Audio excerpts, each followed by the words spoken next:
All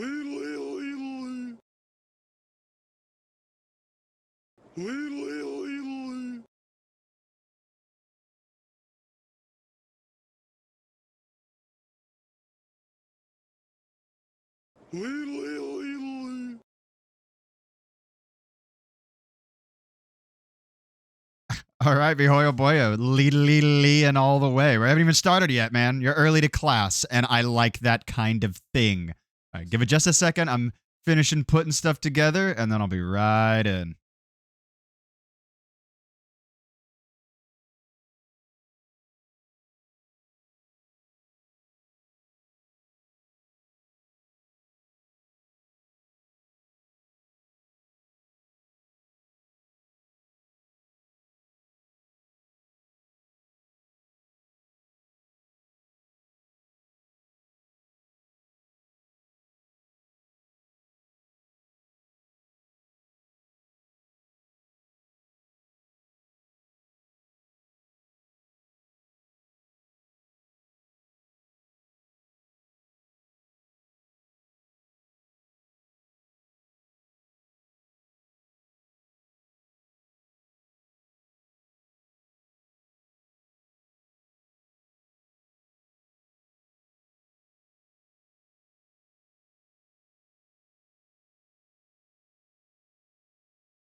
Welcome, everybody, to Real Old Fashioned Games. Thank you very much for joining me. I'm your host, Iron Corpse. Thank you very much. I appreciate y'all hanging out.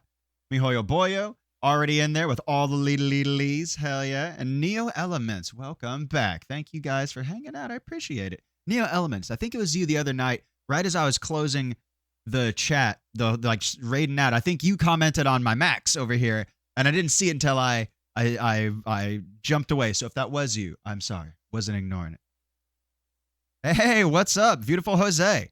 And yes, this is an awesome, like, life-size Max doll. It's like actually to his proportions and everything. I love this little guy. It's actually my wife's, but he looks so good on the back of the couch.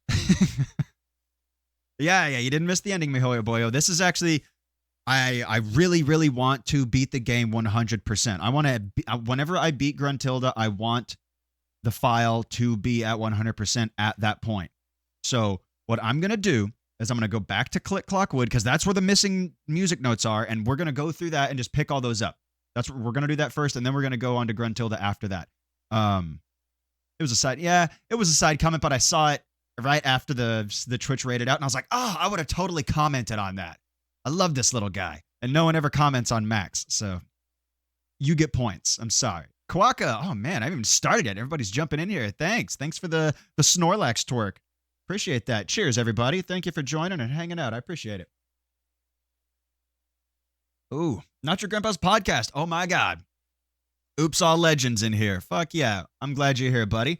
It's been 1,000 years, but I'm glad you're here. Glad you're here. Give me just a second, you guys. I'm going to walk on over there, turn on the N64. We'll enjoy that startup noise and the fun little music together, and we'll get started on this. Give me just a second. Hold on. Hold your fucking horses.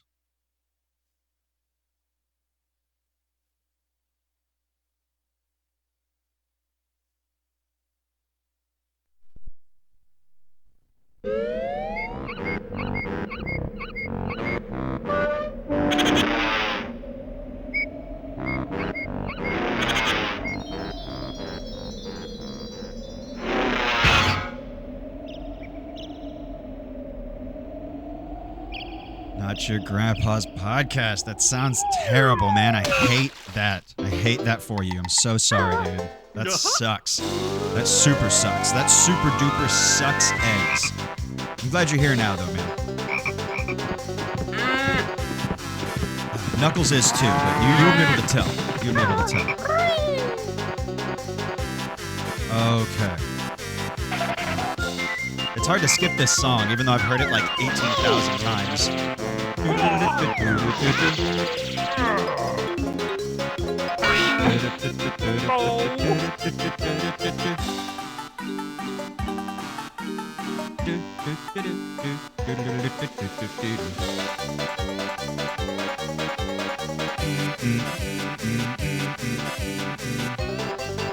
It is a good song.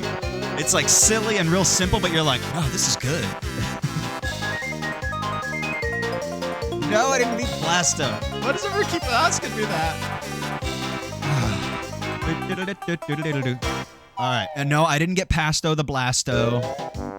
I didn't Lasto until the Endo. And now I'm kind of mad-o, so I'm taking a break-o on that game for just a little bit. But I'm gonna go back to it. I'm like right at the fucking end. I'm so close. I'm so close I can taste it. It tastes like shit. But I'm gonna finish it anyway. Finish it anyway, because you eat the whole plate, goddammit. I thought your stream said Shadowrun last night, so I had to check. Yep. I thought I somehow missed you beating it. No. No, I played that game for my longest stream so far. I played that for 4 hours and 22 minutes. And Crazy Hedge was there for the entire thing. He was in there before I even started playing, and he lasted the entire time. He's a real one, that kid. Talking shit about how that game sucks the whole time and about how I'm old, but then not going anywhere, so whatever, that's fine with me. Whatever. No, dude, I guess it's hard to say, like, oh, I didn't make any progress, because I did learn what is in the rooms after I load the game up, and I'm, like, getting practice on it, you know what I'm saying? But, god damn, I'm still at the same spot. 4 hours and 20 minutes, and I'm still at the same spot. It's pretty ridiculous. That ball type doesn't exist. It's tiring going for that long. And 8 hours on Saturday, I was ready for a nap. God damn, that's a long time, dude. That is a long time. Cheers, Quokka. Cheers. Thank you very much.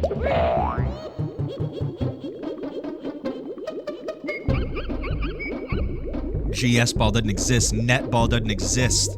Dusk ball doesn't exist. What are you guys, on high the drugs? Alright, okay, Oh, I know where, I'm going the wrong way. Going the wrong way. I was like, wait a minute. Alright, so I played this. I was doing a little bit of homework. Oh, I thought you said you're a beast ball. I was like, oh, stop. So I was doing a little bit of homework on this game. I was like, I'm gonna do all the cleanup so that the next time my buddies show up, I'll just get to fight Gruntilda and we'll go right into it. And guys, I got so close to the end of collecting all the music notes in Click Lock Wood, and then I fucking died. And I was like, I'm out. I'm done. Fucking done. Fucking done. Echomancer, welcome. Welcome. Oh, hold on. I gotta see that. I gotta see the Bulbasaur. I love it. I love. Very good. Always good. Haven't played Dragoon in like 2 weeks. Yeah, I feel you, man. Sometimes it just gets away from you. But what I did in that last playthrough, whenever I was doing my homework, as you can see, I put in the cheat codes. I put in Cheetos codes. Oh, and I found the golden feather code. Right? Like I found where where that book was. Whenever I was like going around, I was like, there's a cave up there in this room where you fill with water. How do you do that? And it took me a second to find the button once again that raises the water, but then you just gotta run back there real quick and jump up there. Cheeto's just hanging out. But yeah, now I put all 3 of them in. Dude, it's so nice having 200 eggs and 100 red feathers. It's fucking wild. But now I just need all of the music notes so that whenever I go fight Gruntilda, I have access to all those doors that just fill my shit up. Okay, where's that room with the pipe? It's up here. Cheeto, delicious. Oh, by the way, guys, how's the audio, like, for the game and my voice? Does it sound okay? Is everything clear and balanced out? I had to really, really adjust some stuff around whenever we were watching Kung Pao because it was so quiet. It sounds good? Okay, good. Good. For some reason, everything sounds as usual. Excellent, excellent. For some reason, the Kung Pao DVD was so quiet. I don't know why that fucking DVD was so quiet. But I'm kind of glad that it was, because it forced me to figure out how to boost things higher than the slider will let you adjust the little bar. If you go to advanced audio properties, you can, like, use the little arrow keys to, like, raise it even higher than the slider will let you go, which helped. Alright, let's do this. Let's fucking do this. I've already got everything unlocked in this level, so we just gotta run around and pick up all the notes. Gotta get my hands in that note sack.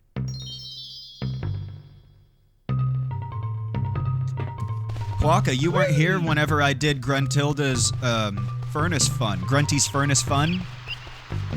And I was like, so this is why Quokka was saying talk to Brentilda all the time. Oh, you heard me. You heard exactly what I said. You heard exactly what I said. I was like, so this is why. It's all these stupid fucking quiz questions. I hate you, quiz. Because, man, I was talking to Brentilda up until, like, the very end, and I was like, she still hasn't told me anything useful. This is all bullshit. I think Quokka's just fucking with me. It was useful, just not in a way that I ever expected.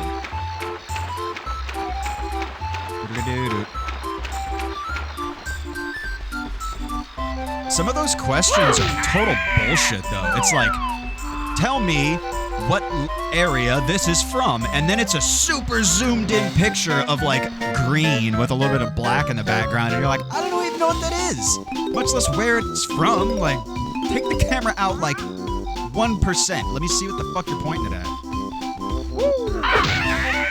Those were difficult. And honestly, the ones that would stump me the most were the questions about Gruntilda, and I thought I had them right, but then I don't know, maybe I was mixing up the information that she told me. Whatever the case was, those were the two that got me the most. Those timed events, those got me a good amount as well, but that's not the same. I'm as far as, like, the questions go, those are the ones that got me the most. Fortunately, I had a lot of people in here that were, like, helping me brainstorm. We were totally cheating. I don't recall if Spring Mumbo has any notes in his house. We'll go take a look. I cannot recall.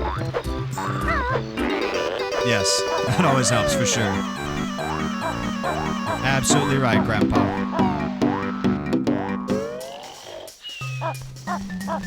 I was watching The Simpsons today during my lunch break, as I do from time to time when none of my buds are streaming while I'm on lunch.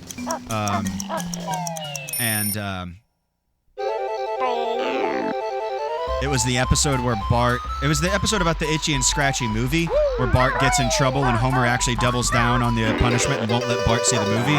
But at the very beginning, the thing that gets him in trouble is he breaks Grandpa's teeth. Like, Grandpa falls asleep when he's babysitting, and so Bart takes his teeth out and he's wearing them and doing stupid shit with them, and he breaks them. And just, like, puts them back in Grandpa's head before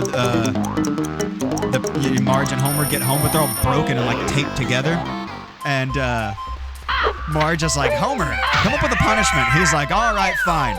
Boy, since you broke Grandpa's teeth, he gets to break yours. Go nuts, Grandpa. And Abe leans in and he's like, oh, this is gonna be sweet. He, like, gets super stoked. You don't have to tell him twice. And Marge is like, no! And Grandpa's like, no! It's like he was so ready. Oh, this is gonna be sweet. Alright, boy. Well, since you broke Grandpa's teeth, he gets to break yours. Grandpa, go nuts. Homer as well. Didn't waste any time. He's like, alright, get up in there. Boy's all yours. Oh, come on. Dude, I really thought I was gonna land in that.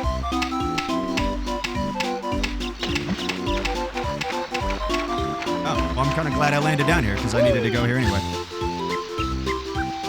I'll do the method that I did last time. I try to go layer by layer. I take care of the ground first, and then I take care of the first path around the tree, and then I just kind of go in concentric circles up the tree until I get to the top, and I hope that I don't miss anything, you know what I'm saying? Just hope. I did learn the hard way that you could totally get stuck under these leaves. Some of these leaves, yeah, like, see that?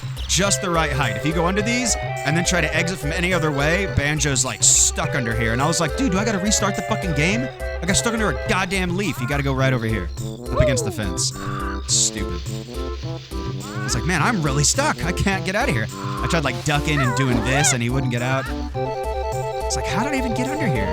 Why would they do this? This game is so well balanced and polished. Why would they put this in here? Dude, that bird, these birds are nipping me good. Give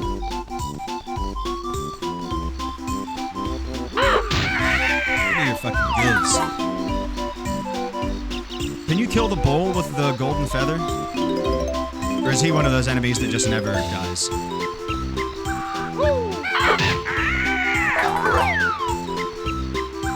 You wanted a leaf from under there? I did. Mama Bear's happy Monday. Big bear hugs. Thank you so much. Thank you so much. I appreciate you being in here, even if it's alert. Even if you can't hear me. The appreciation and the love is still there, and it's real. I wanted to branch out in other areas, yeah. I was trying to spring forward, but I was falling back. It wasn't mulch use. Alright. Okay. Up to the next area.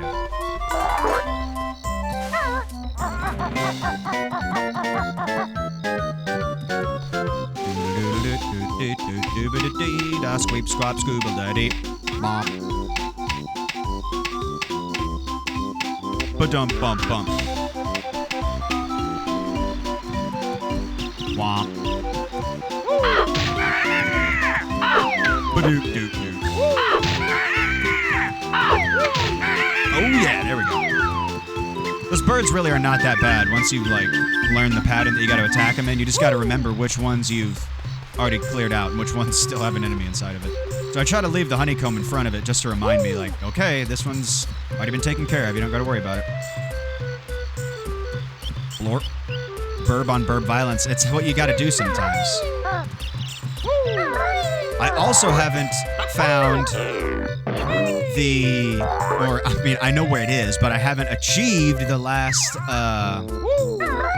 honeycomb ring from this level. I know where it is, it's tough to do it, man. And maybe now that I have 100 red feathers, it'll be a little bit easier, but it's aiming.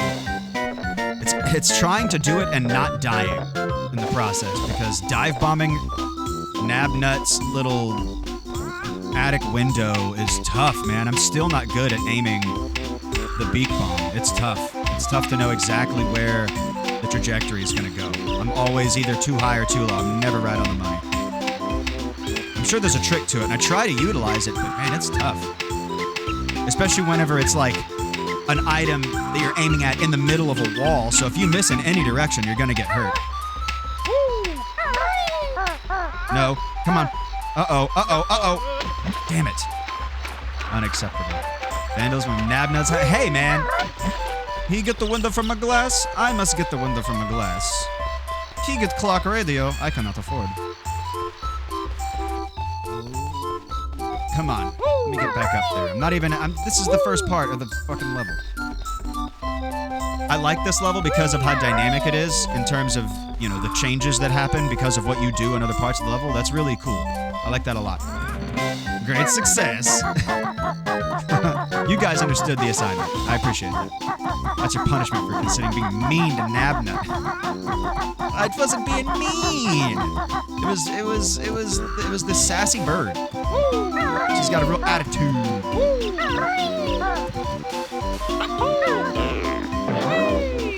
Come on. I'm interested to see next time I start up Shadowrun if it actually saved my progress this time, because I'm pretty sure I saved last time, but whenever I played this most recent time, I didn't have a save file on there. So I bet the battery inside that cartridge isn't keeping the save files anymore, which I guess makes sense, because that battery's been in there since like 1989 or some shit. Like, I know it's never been changed. I'm sure that cartridge has never even been opened. King of the castle, king of the castle. Ooh la la, look at me, I have a chair. Me too, battery, me too.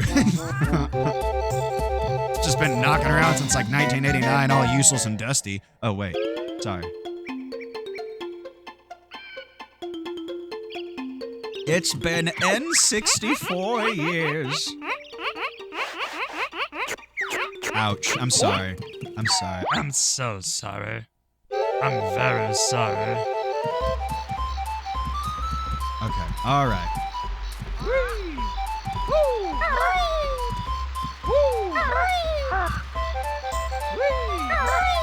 Yes. All right. If I could hear, I would be upset. Huh?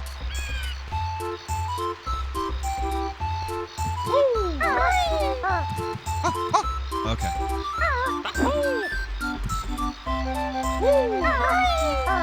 No! Fucking hell! Well, that only took 2 pieces, but still, that's annoying.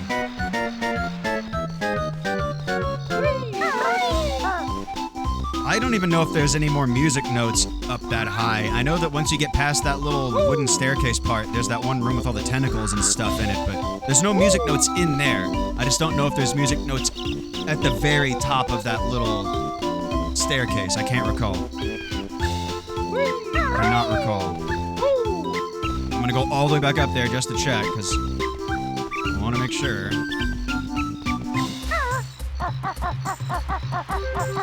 All the tentacles and stuff. The room with the tentacles. That's what they are, man. That's what they are. Don't get mad at me. Get mad at Rareware.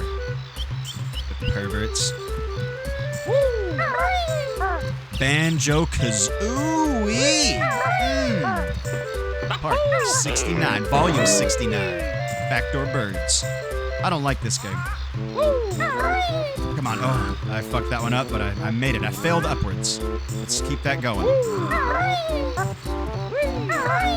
Oh! Ultra Ball! There you go. Magneton. That's what's up. Man, I gotta get a copy of Pokemon Snap. Would love to play that game again. I haven't played a physical copy of Pokemon Snap in I don't even know how long. Decades? Literally decades. I've played it on the RetroPie, but it's not the fucking same, man. It doesn't handle right. It feels weird. I know it's I don't know if it's the ROM or if it's the fact that I'm using an Xbox controller, but something's weird about it, you know? It just doesn't feel the same.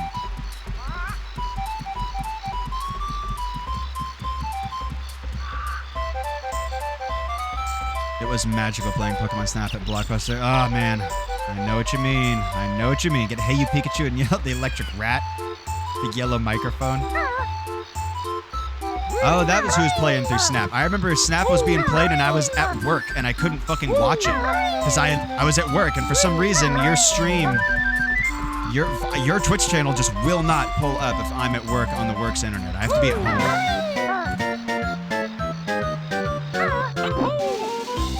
Oh. You know, I used to have Hey You Pikachu, and I remember thinking it wasn't that fun. Like, once you get over the novelty, come on! Over the novelty of just, like, yelling at Pikachu, it's really not that, there's not that much to do in the game. That's fucking sick. Pokemon Snap card with Bulbasaur on it. It's because I'm so cool, your work just can't handle it. It happens. It's true. It's true. It's like, whoa. Flag this content. Firewall. Yeah, it's more of a novelty game. There's not a lot to do. You know, it's like Nintendogs. There's not a lot to actually do in the game. Once you get over the novelty of just playing with the dog, you're like, alright, well, I'm kind of done with this game, but now I feel guilty about leaving this puppy.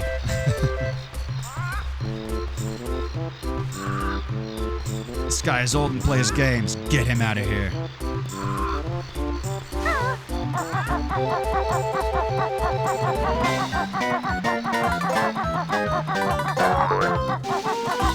Has anyone ever watched the Ultimate Recap videos?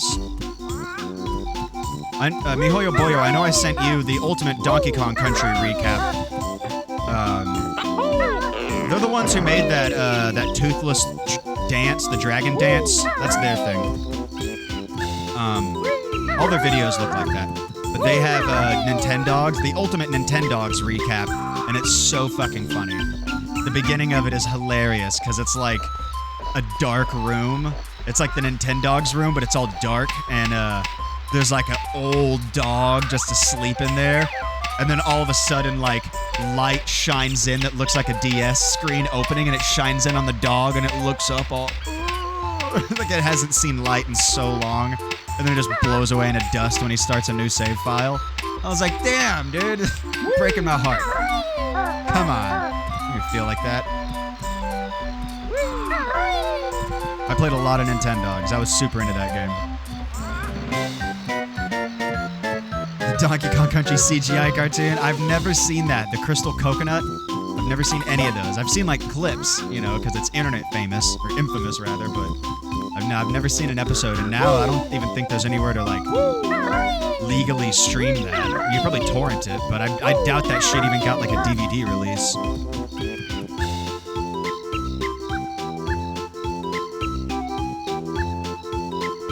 That Donkey Kong video is awesome. When they're going through the tunnels and they have the parrot that has the flashlight and Donkey Kong gets stuck in the cave-in. It's so fucking funny and dark. Donkey Kong's like slowly dying under the weight of all the dirt. Oh shit.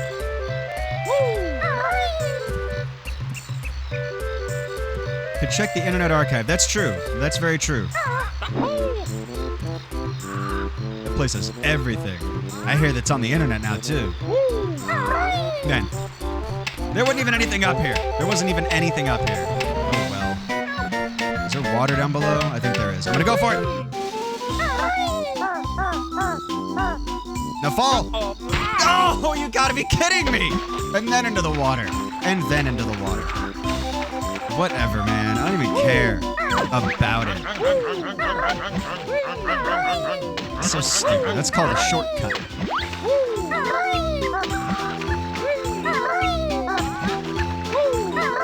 Don't look at me! I'll never do it! Ever! Never do it! Don't look at me!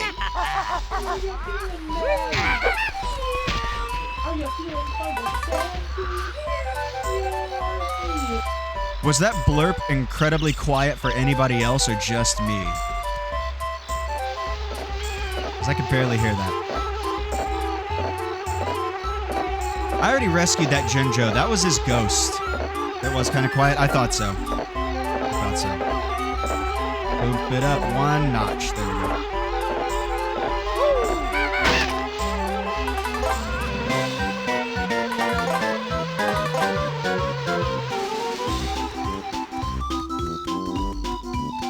I have played that more than any other, I'm fairly certain. You thought someone was in the room with me? Because it was quiet, it sounded like someone was just off camera. I have my microphone set to a setting that if I don't talk right into it, you're not going to hear anything. You're not going to hear like keys tapping, or if I just like start to get a little bit anything, I got to be like right in front of it for you to pick it up. The sensitivity on this mic is crazy. But that's on purpose. It's because the washer and dryer are right over there, and, you know. I don't want to pick up the sound of those, and I also don't want to like hold up people just because I'm doing this. You need a directional mic? Get one of these, dude. It's got multiple settings on it. It can be directional, it can be unidirectional. It's pretty badass. It's a Blue Yeti. Not expensive, well, comparatively to some other microphones out there. It's not that bad. And it's USB, so you're not going to need like an XLR interface. Even though that'd be cool, you know, it'd sound even fucking better if you did, but whatever. You don't need it. For what we do with this right here, you don't necessarily need that. In my inexperience, I got one of the other mics, and I constantly have to fight with mine. You know, mine, the one that you're looking at right here, I got this off of like OfferUp. Years ago. I got this in like 2019 or something, man. I got this for voice acting. And it works for that too. Works really good for anything like that. If you're gonna like sing or do anything like that, you'd probably do better to upgrade it. But if you're just talking into it, it's, you know, it's fine. Then I'm getting a camera. So when I do that, I'd like to get a new mic also. Right on. Right on, man. Oh, there's some notes right there. Oh, shit. Oh! If I sing, you pay me to stop. Well, I think I'm a pretty good singer, but I'm also like, that's not why they're here, Iron Corpse. Put a lid on it. It's also hard for me, since I'm not an audio engineer, to find like the mix that would be appropriate to sing into a microphone and not just like have it all blown out. But also not super quiet whenever I'm not singing. I don't know. I don't know how the settings would need to be, you know, installed to make that a thing. But I don't really get worried about that. Even whenever I was in the band, we never used my microphone. We had like legit badass quality XLR mics, like good legit mics. And they weren't mine. They weren't mine. I set them up, but they didn't belong to me.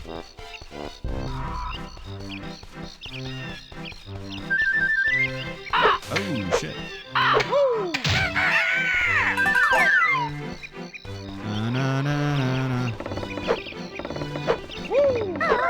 Swinging the tentacles, swinging the tentacles. Jeez, at least cover your mouth. We're all going to catch it. Do you, like, need a glass of water or something? Oops, not what I wanted.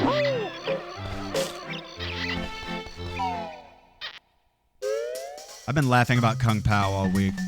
At work, just chuckling to myself as I do tasks around the store. The name's Betty, you son of a pig. The name's Betty. Man. Do not poop on Mumbo's doorstep. Too late! Run. Okay, now ring the doorbell and run! Ring the doorbell and run! Oh, that was classic. Classic.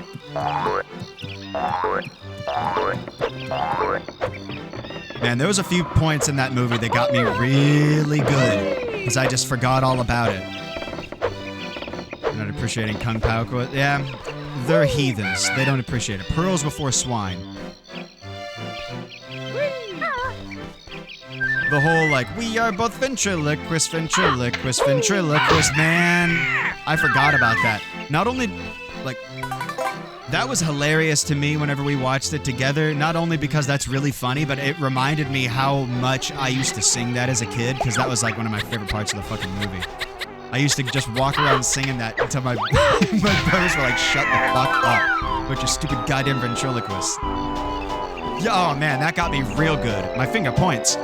That was hilarious to me because I totally forgot about it, but it was so short. It's such a short joke, but so fucking funny. Like such a fucking short joke. 3 words, and it was so fucking funny. We're children, we're children, we're children!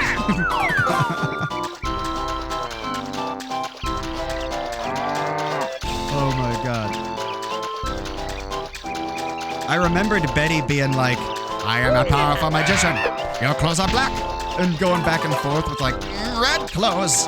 But the one that I didn't remember was in the middle of his monologue as he's walking around. He's like, oh, this is bad. This is very, very bad. Your clothes are black. Oh, so bad. And then it like pans over and the guy's clothes are black again. It's so stupid. It's so fucking stupid. This is now the official Kung Pao channel. You're right. You're right. I should get some Kung Pao emotes. I should really get some Kung Pao emotes.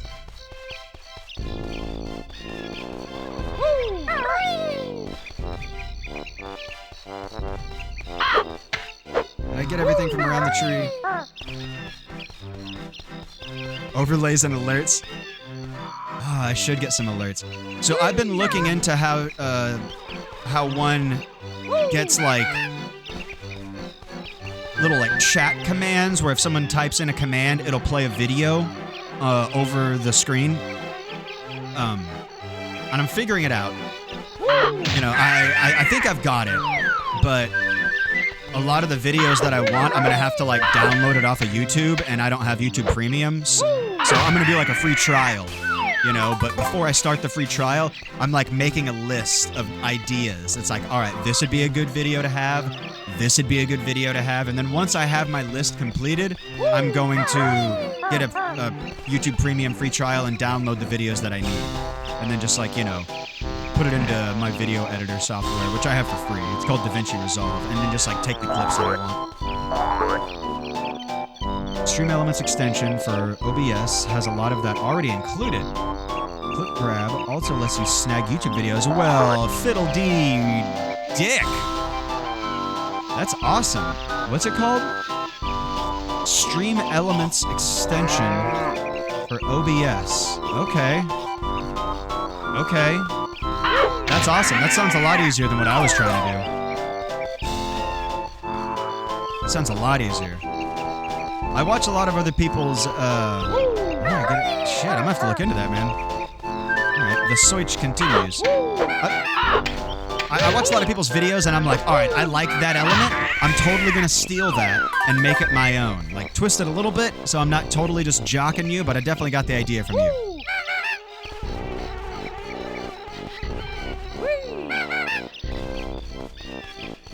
Head to extensions and click connect. It will bring you to their website.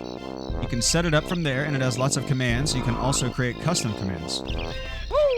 Okay. Alright, hell yeah. For a death counter? Oh, that's sick, dude. That's really sick. I don't know if anybody was in here whenever I did this, but I made a timer.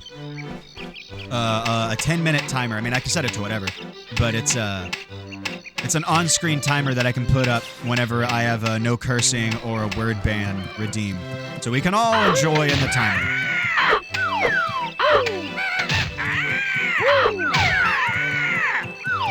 It's fucking birds. A tang growth. Yeah, dude. It's awesome. It is badass. Then it's just, you know, a 10-minute countdown on the screen.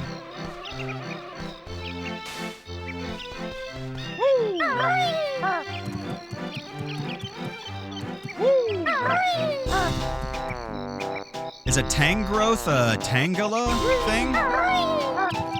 Like an evolution or a re-evolution for a tangela?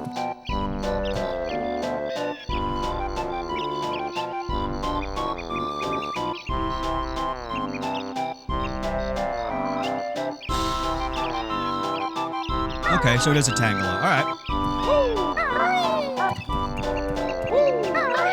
I always thought tangela looked like walking spaghetti more than a plant. Like a spaghetti that looks at you.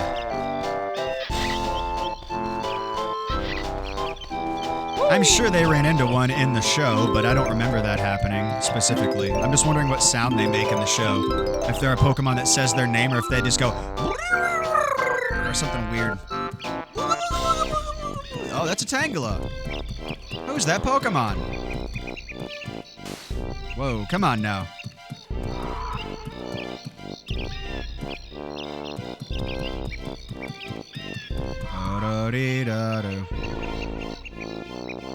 Tangrowth has been caught. Nice. Way to go, Grandpa. Sorry, Quokka. Better luck next time. Sorry. Sorry about it.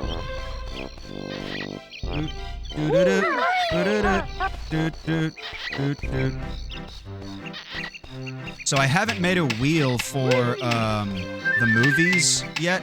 I would like to do a thematic thing for the movies. I'm not exactly sure how I want to do a wheel-like selection system for the movies, but, you know, some fun, random selection kind of thing that's also, like, themed with movies. I'm not sure. I wish you could sell those. But let me read you the list, because I've been making a list in my phone of movies to go on to the wheel once it's put together. Alright, so I only have 4 written down right now, and I know that we've said more, but these are the only 4 that I could think of in the moment when I was writing this down. I got Almost Heroes, that Chris Farley movie. Love that movie. Fucking love that movie. One of my favorite Chris Farley movies. He can read! Oh, shush. Of course I can read. Billy Madison. Can't go wrong. Come on. Grandma's Boy. I know we've talked about that. That's another one from my childhood for sure. And Street Fighter. I got it on VHS over there. And if that one ever comes up, I'm gonna plug the VHS into my HDMI converter, and we'll fucking HDMI stream a VCR with that blistering VHS quality. I got that tape from a half-price books up near me, but I've never watched that particular copy, so I have no idea how clean that tape even is. But we'll see. Great movie. Also great, of course. Yep. Every one of those is solid. And I know that more have been said, but I couldn't think of any. Not in the moment. Look at that fatto McGillicuddy. Top rope! Oh, you can't get him? Oh, they don't let you jump on him. There's an invisible wall. You're lucky. That wasn't me. This is me. Oh, yeah. Aw, man, invisible wall, you're so lucky.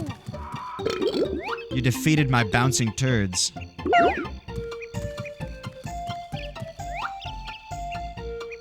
No notes? Okay, no notes. 10 out of 10, no notes.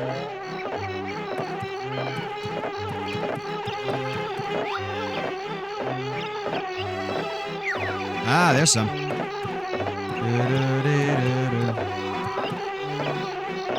The Street Fighter movie is not a good telling of the story of Street Fighter, but it is a fucking solid B-90s movie. So mean to Nabnut. I'm not mean. That's how we play. He knows I love him. I give him hugs all the time. All the time. I am good bear with happy feelings all of the time. First, a joke. What do you get when you cross a kazooie with a bungee cord? You have 60 seconds to comply. Oh, it was so stupid of me. So stupid. So stupid. Extra stupid. That's what I get. That's what I get. Oh my god, it's what I get. It's what I get. It's not my ass. You're right, it's my anus. Oh god, oh god. Remember whenever the Jackass crew went to the town of my anus? And they're like asking people like, so what's the most popular thing that people eat out of my anus? Are there a lot of people that live in my anus? Oh look, there's a little Jack Russell Terrier in my anus. Sorry, Quokka, sorry.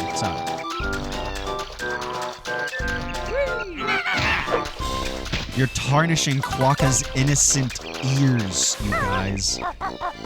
Stop it.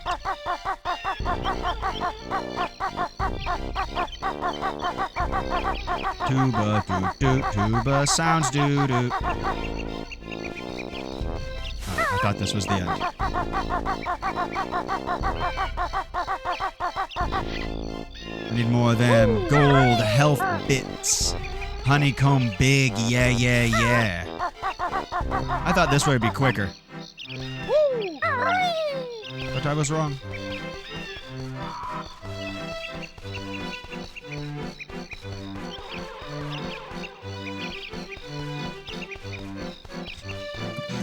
We are both ventriloquists, and now we're upside down. I swing a bit more, I swing a bit less.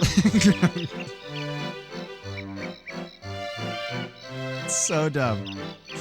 God damn it, that movie walked the line, and it is a hard line to walk. It is a very, very thin line between an intentionally bad movie that's good and just a total piece of shit.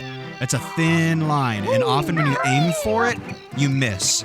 Usually, if you want to walk that line, you have to try your hardest to make the best movie ever, and then a piece of shit just emerges, and then you get a golden piece of cinema.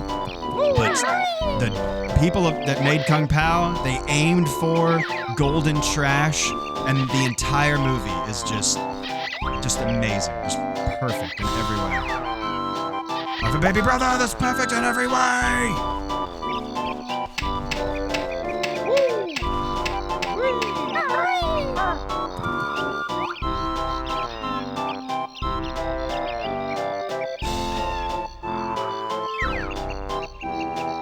Witness me!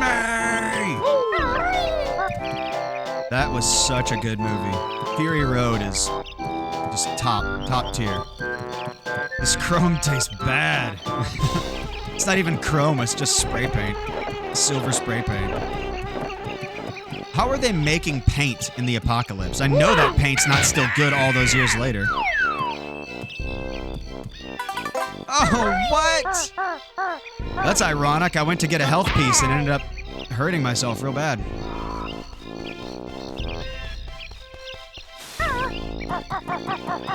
Alright, focus. Focus. Rigged. I know, New Elements. I know. Super rigged.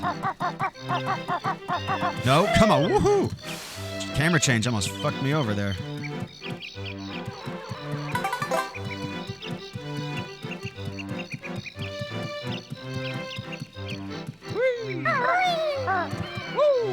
Did anyone in the chat ever play that Mad Max game for the Xbox One? Maybe PS4 as well? I have it on Xbox. I still have it. I really liked it. I thought that was a good game. I thought that was a really fun game. Yeah, I figured you did, man. I figured you did. I thought it was really fun, but that game is a perfect example of an open world game that once you beat it, there is nothing to do. They're like, all right, you beat the game. Now just explore the world. It's all yours. And I'm like, and do what? Like, what do you want me to fucking do? I beat the game now. Like, there's... Oh, I can drive around the desert. Sweet. Look at the sand. That's awesome. My car's fully upgraded. Max is fully upgraded. I found everything already. What do you want from me? There's nothing left to do. It is a fun game. I like the car customization.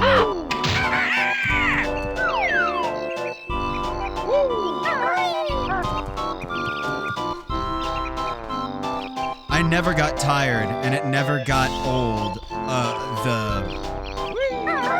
The fact that they called the harpoon on the back of your car the Thunderpoon, that never got tired for me, man. I was like, that's just glorious. Well done. Well done, the Thunderpoon. With zero irony, too. That's great. It's like Mario 64. You collect every star from every level and collect 100 coins, and then after you beat it, they're like, here's a bunch of guys and cool new jump you have zero reason to use. Exactly like that. It's exactly like that. Or like, I don't know how many people in here have played that PS2 game, Gun. But that game, you don't even have to like try to collect everything. Just in the progress of beating the game, you will find pretty much everything. And then once the story's over, it's like, all right, Cowpoke, you can go wherever you want to now. And I was like, all right. Why though? Like, that's cool. And now I have these awesome, super upgraded guns and nothing to use them on. Great.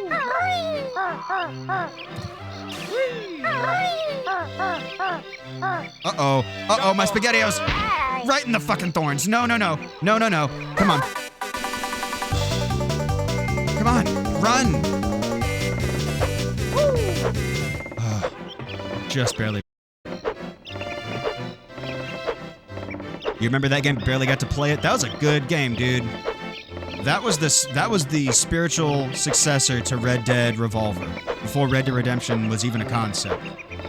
That was such a good game. I really liked that game a lot. And they were like, oh, here comes Gun 2. It's gonna be released anytime now. And then they just never talked about it again. It's a huge disappointment. I think after Red Dead Redemption came out, they were like, fuck. Pull the plug. What are we gonna do? Compete with Red Dead? Pull the plug.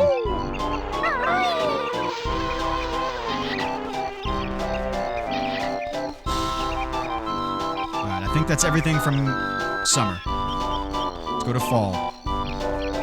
Hopefully we don't fall too much.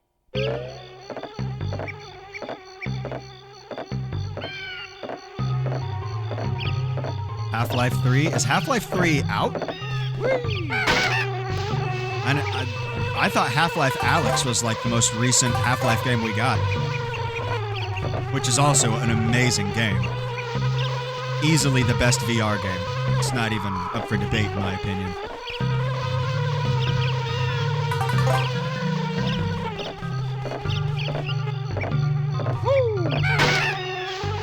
Oh, exactly. I see what you're saying. I see what you're saying. Gun 2 is like Half-Life 3. Yes, yes. Very much so. Very much so. That's a good comparison. Whoa, 2 for 1. Nice. Nicely done, me. Totally meant to do it, too. You see that skill? Hey, I've been playing a lot of Banjo-Kazooie. I'm a pretty cool dude. If I do say so myself. What's the name of this little Robin Hood bucktooth guy? Everybody in this game has a name, even though they don't tell you it. And since this guy never talks, they never really give you a reason to know what his name is. It exists until you try to observe it. Yeah, yeah. It's like the floaters in your eye. You just gotta unfocus and let them happen. You look at them, they go away.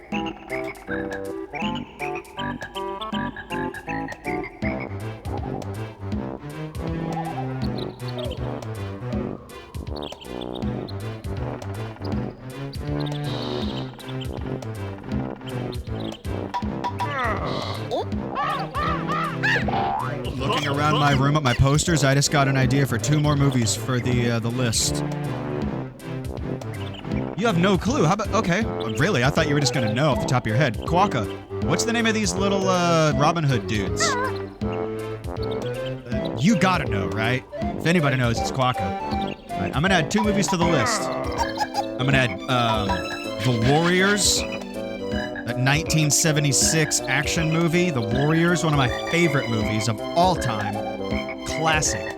I'd say that's a solid 9 out of 10, and it would have a 10 out of 10 if the ending was better. But other than that, so good. 9 out of 10. And Dead Man. It's like a 1993, 1994 Johnny Depp movie. Black and white. It's so good. It's a Western. It's my favorite Western, which is not a high bar. Really, no clue. No one knows what this guy's name is. Wow, I'm surprised by that. Surely he has a name. Everybody in this game has a name. Dead Man is so good. So good. It's a Western, intentionally done black and white like an art film, made by Jim Jarmusch, the guy who made Sling Blade and a number of other really popular, like, artsy movies. And the plot is Johnny Depp is this mild-mannered, timid, nerdy accountant in, like, 1850-something, you know. It's a long time ago. And the movie starts off with him on a train with a suitcase, a big-ass, like, steamer trunk, huge suitcase full of everything that he owns. And he's going to this town way, way, way out west, end of the line, way out west in the untamed wilds of the Wild West, for a job as an accountant in some, like, steel mill. And he sold everything that he owns to go out there. And I won't say any more than that, but things go awry, and he gets into some trouble out there, and, you know, he has no one and nothing, and he's this, like, city slicker dude that's, like, stuck out there. It is so fucking good. Easily my favorite Western. Grublin Hood. That's a good name. I knew it was gonna be something cutesy. If you type, write, say that, enemies name, it drops. It destroys the world. Oh, shit. Oh, God. Oh, God. Ooh. This turns into a spiral. Oh, man, I should get more feathers before I try to do that. Grublin Hood. All right, Grublin Hood. When you said it destroys the world, it made me think about one Grim Adventures of Billy and Mandy episode where they make Mandy smile for a Little Miss Dimsdale or whatever the fuck the name of the town was. It wasn't Dimsdale, but it was like she was trying to win a pageant, and they made her smile for the pageant, and when she finally does it and she cracks a smile, like the whole universe breaks apart and, like, gets sucked into a black hole, and that's how the episode ends. They're like, you destroyed the natural order! No, you fools, what have you done? And the world just can't take Mandy smiling. Everyone's screaming as the world gets sucked into a void. The Venus flytraps are snare bears. Nice. Snare bears. I like that. I like that. That's a good one. Surely one of these Mumbo houses has to have music notes in it. I bet one of them does.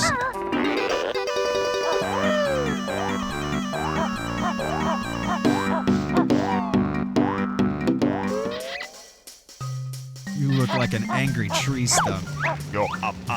Who said that? You look like an angry tree stump. You put it in quotes. Did you say that to someone? Dude, that'd be a really good insult. Especially if someone's like really mad and you just say that they look like an angry tree stump. They could be like, what? Are we still fighting? Because I'm still mad. What? Now I'm mad and confused. Those are the best insults when they're like, They have to remind themselves to be angry still. No! Don't take away my desire to be mad.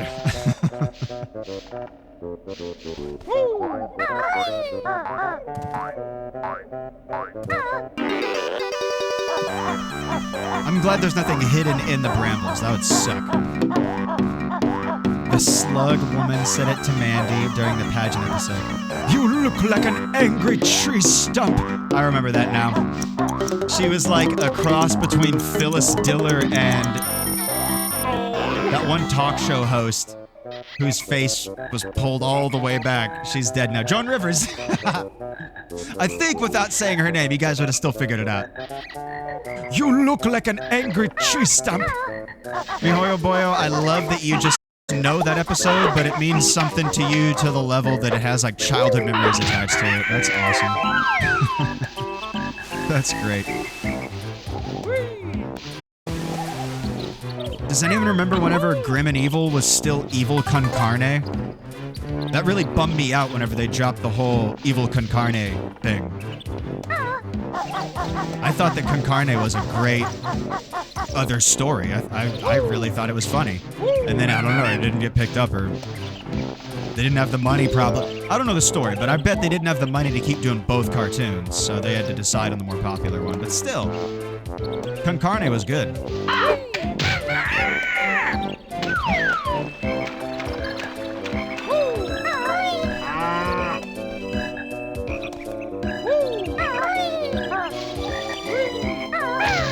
No, not what I want. Not what I want.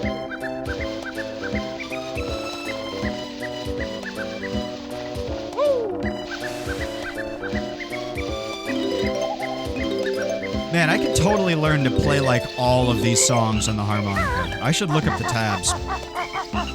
And even if they don't exist, I could just teach myself this shit. It's all so easy.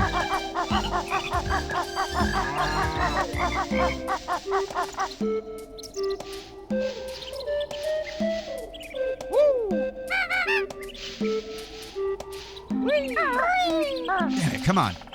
I taught myself a lot of Stardew Valley songs on the harmonica. And then I shared them. So now those are out there on the internet because I wrote them down. And maybe there's better harmonica players out there that want to look into that. I'm not saying maybe there's better harmonica players. There's a lot. I'm not that good. I'm good enough to have fun with it. That's it.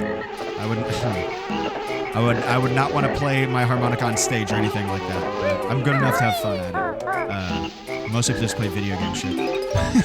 Like Celtic songs. But like, I don't know. No one had written that stuff down, so I figured out how to do it. Oh, Stardew Valley? You know, Necromancer was actually saying that I should play Stardew Valley on here sometime. She suggested that. Because I have a couple different Stardew Valley files. I love that game. I played it with Mihoyo Boyo at least once, maybe twice.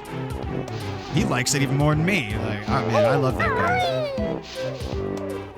I think anybody that likes Stardew has played it for an unnatural amount of time. I love that game. It's so good. That's one of those games that'll like, if you're not ready for it, and fuck, even if you are ready for it, that game can make you tear up. That's a heartfelt game. Not necessarily sad. Some parts are sad, I guess, but like, it's well written and it's heartfelt and it means something. So you're like, that's so good, dude. This game's so good. I helped him raise a chicken, man. And now the wizard's gonna give me a gift. Me too, Neo Elements. I want to learn the ocarina just for fun. And you know what songs I would play too. Oh, we could play Stardew together. Why would you ruin it for me, though? Dude, let's get a big farm and get multiple people on there, man. Let's do one of those 4 points farms. I haven't done that one yet. Mihoyo Boyo and I, we have a beach farm. Well, it's my file, but I built him a little house so that he can come hang out with me whenever he wants. But it's my beach bum, like minimalist profile. Because I've done like, damn it. Whoa, that was really lame. I've done files where it's like, you know, I'm trying to maximize everything for, you know, the most efficient use of my time and maximum money output per tile and all these things. And it is fun, but once you achieve that on your farm and you're like, all right, I'm maxed out and like everything just kind of takes care of itself. You're like, that's great. Now what do I do? Like, I set this goal that's totally a finite resource, and once you have it, you're like, well, all right. I don't know what else to tell you. I kind of beat the game.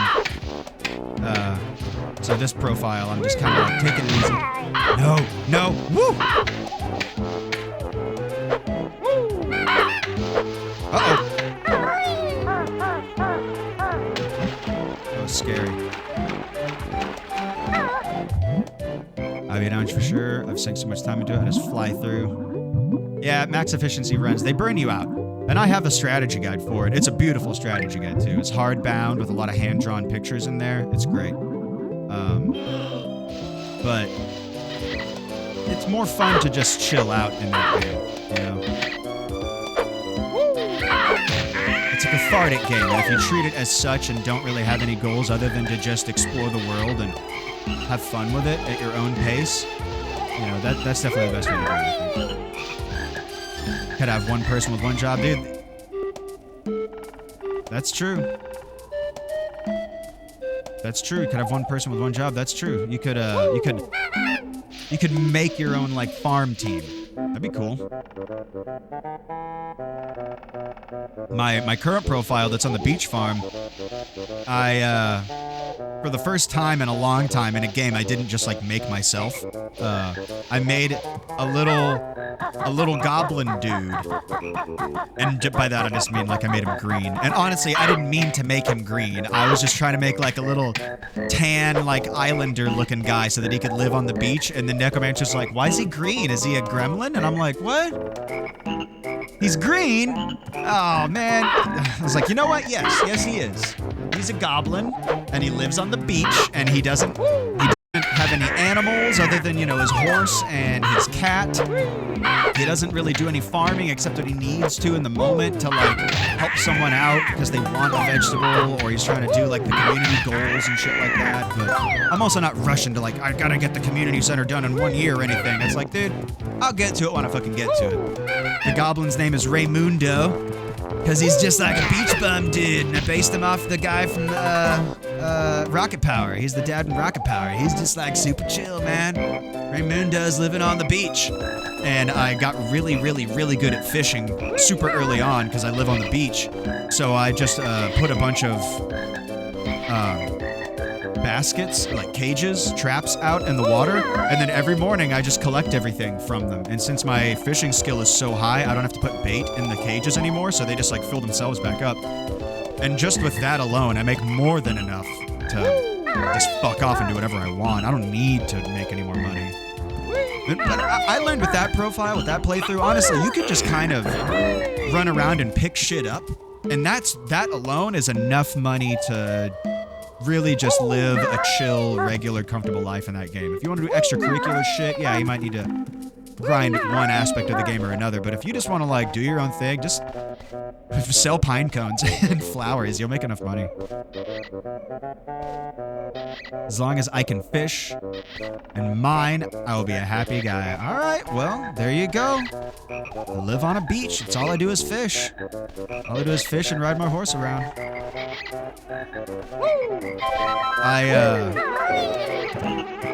Money becomes meaningless after a while. That too. Once you get far enough in that game, money doesn't mean anything anyway. And so, like, your goal that you set up at the beginning of the game to have everything at max efficiency, max money output, it's like, all right, well, now that means nothing. Like, now I have all this money and it doesn't even matter.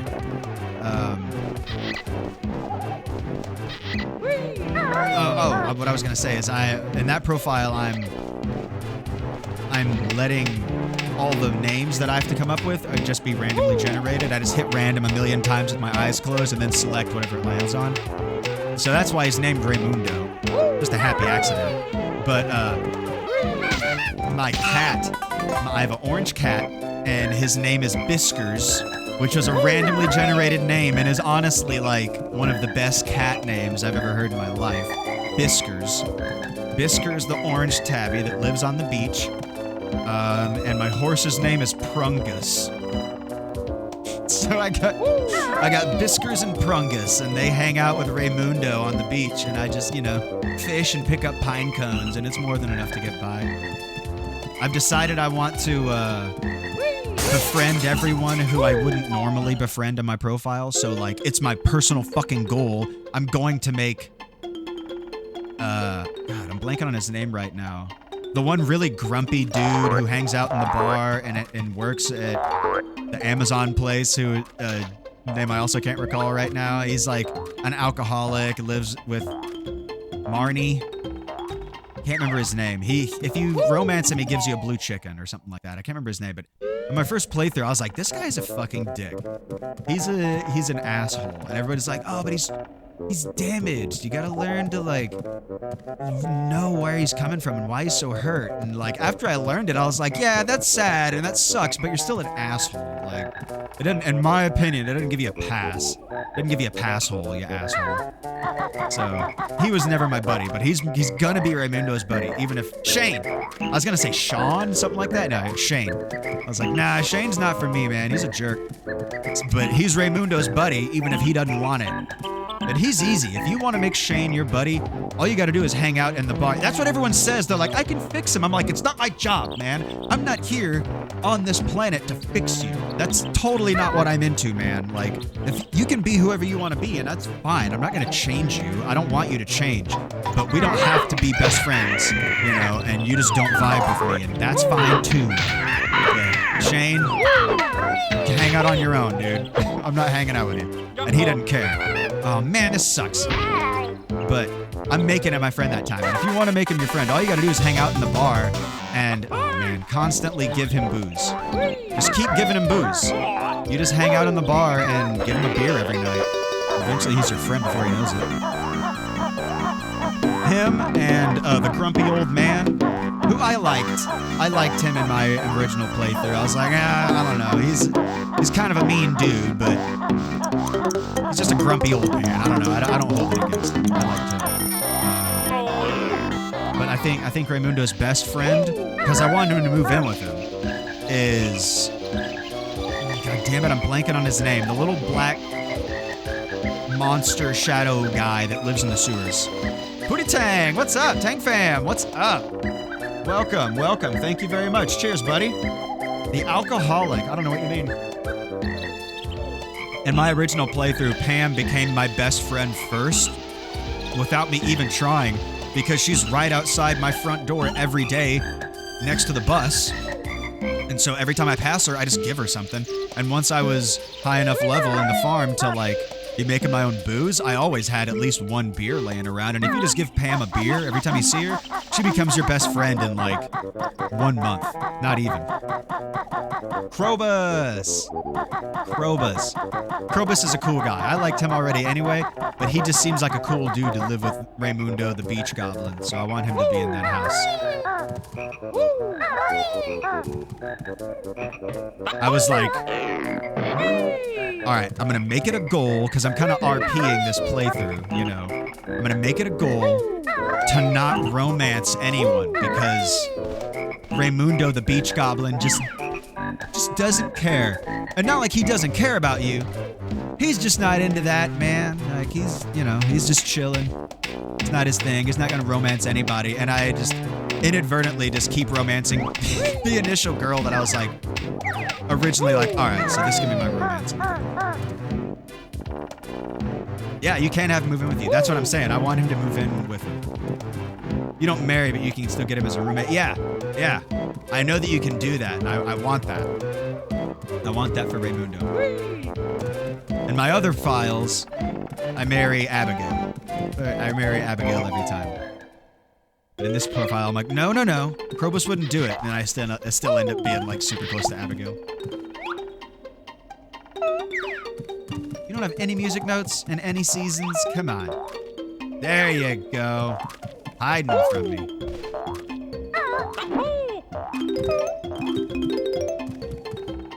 Emily's cool too. I like Emily a lot. And Leah, I like Leah. She's like, she does drug you basically. Yeah, Emily does drug you basically. We all went a different, hey, that's what's beautiful about that game. Everybody goes a different way because that's how it is in the real world. And that game allows you to do that completely and still have just as much fun as everybody else. It's just as viable of a playthrough. Maru lets you play video games with her though. That is pretty cool. Her dad, Demetrius, I really don't like that guy. I really don't like Demetrius. But I didn't realize until my Raymundo playthrough how big of a complete total piece of shit Pierre is. And it turns out that's like a whole thing online. Like there's a whole subreddit of like, fuck Pierre. Like, and the whole thing is everybody talking about how piece of fucking shit and garbage Pierre is. When you really think about the things that he does, you're like, dude, that's fucked up. You're a vindictive, lying asshole, and you treat your family so bad. Workaholic. Emily was on my first playthrough before I started liking Leah. I like Leah a lot. She's super cool. I like her, her like woodworking and her solitary nature of her cool little cabin, you know. But because of that, I always felt like it didn't feel right to romance her. Like that didn't seem like what she's there for. You know, it just felt. It didn't seem to fit the narrative that I guess my perspective gave the game when I first played it. But you know, like I say, just as viable of a playthrough as anybody else. Any other way you want to do it. But yeah, straight up, fuck Pierre. Pierre's a piece of shit. Probably married everyone at least once. That would be cool to do too, just to get everybody's story, because everybody's got a cool story. Even Shane, who is a total dick, it is a well-written, good story, because Concerned Ape is a fucking amazing writer and just makes a stellar product, but I don't know. It's a lot of time. It's a lot of time to sink in. Am I gonna make it? Oh my god. Oh shit. Oh yeah. 100%. That's the only reason why I stick with Pierre. I can't. That's one of the few things that I haven't done is done a Megacorp playthrough because I just can't do it. My heart won't let me do that. You know what I mean? It just feels wrong. I can't fucking do it. Joja. Yeah, Joja. I can't do it, man. I know that some people have done it, and I've seen the end screenshot that you get whenever you, like, complete the Joja run, and it's like, dude, it feels so wrong. It feels so soulless. But at the same time, it's cool that he put that in the game. It was actually hard. So you gotta really work to get that soulless ending. Nice. Nice. That's great. Damn it, I need feathers so I can get those 3 notes. Yeah, I know, you don't get the movie theater. The movie theater's awesome. You can go on dates at the theater, and there's a claw machine there.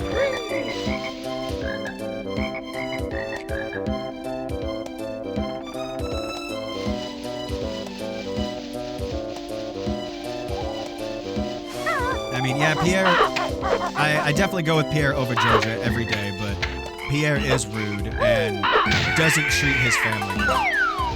He 100% chooses his job over his family every single time, without fail.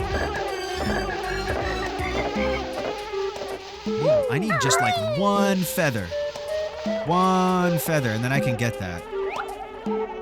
I'll just go to winter. Those are the only notes left in fall, I believe.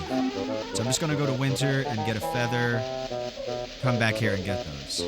Because I know there's plenty of feathers just laying around. Makes that solid gold statue of himself. Yeah, he's great. Caroline is really cool. Caroline is really cool, which makes it even suckier. It's like, dude, you're a piece of shit. You're a piece of shit, and she's super cool. And your daughter's super cool, and you just don't even care. Still better than Joja by a long shot. By a fucking... Oh dear. I'm Link's father.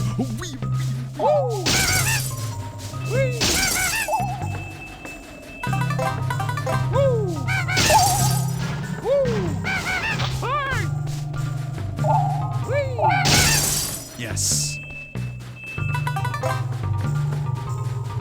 Free tea every week is great. Who gives you free tea? Who does that for you? Is that Caroline? I guess I never became good enough friends with her for that to be a thing.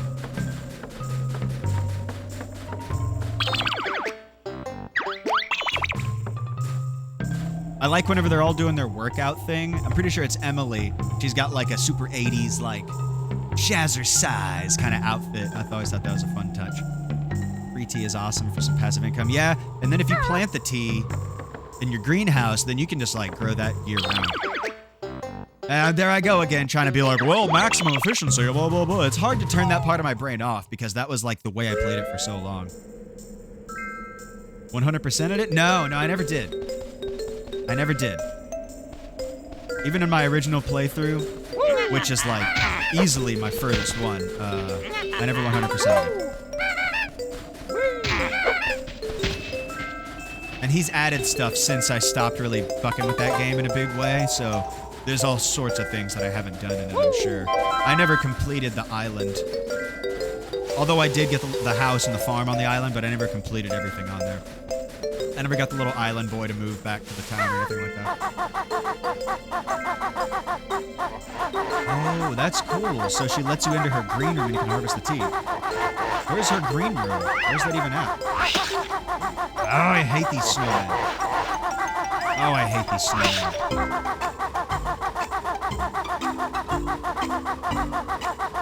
I love Linus. I love Linus. Linus was my first best friend in my first playthrough. Linus is a super cool guy, and I thought he was like, he would be someone that I would talk to in real life and be like, this guy's badass. So I thought it was neat that he was in the game. And he also seems like a guy that Raymundo the Beach Goblin would be like, this guy knows what's up. Super minimalist playthrough, you know? Oh, I didn't want to do that. I was trying to jump. Alright, fine. I'll just kill you in the meantime. Oh, I actually hit it. Whatever. Land. No, don't do that. Just jump. Linus is always my first friend. Just give him forageables and he is so good. And that's so easy. It's so easy, you know. Whenever you find everybody's one favorite thing, you're like, oh, let's give you that. It's so easy. Like, Abigail, if you like to mine and do stuff like that, Abigail will become your best friend so fast. Just keep giving her gems, especially amethyst. She'll flip out. I try my best to keep one of everything, because you never know when somebody was going to want something. Preferably two of everything, just so you'll have a backup, but it's hard to do sometimes. Like when Emily's like, we're having a gem party. I need one of, like, every gem. Sometimes I'm like, God damn it, now I gotta go farm some jade real fast. But usually I'm like, I got you. I got a chest just for gems and minerals.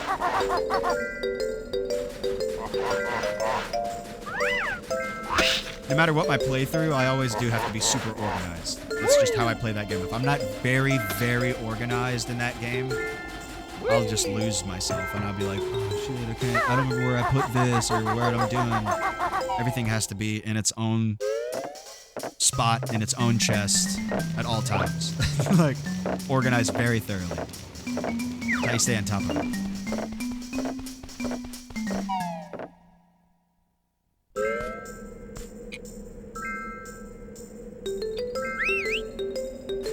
I don't need you, Jinjo.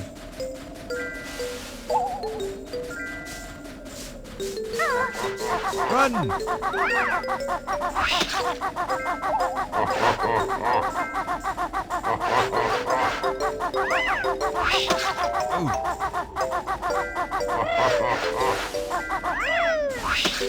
I play Stardew in Chaos, never look in one of my chests. Oh, man. A chaos run. That sounds interesting and fun because I've never done it before, but I don't even know how I would do it. My brain would just constantly be trying to organize everything. I would turn back into an organized playthrough just because. I played in chaos. All hail the chaos gods. How many do I have? 70?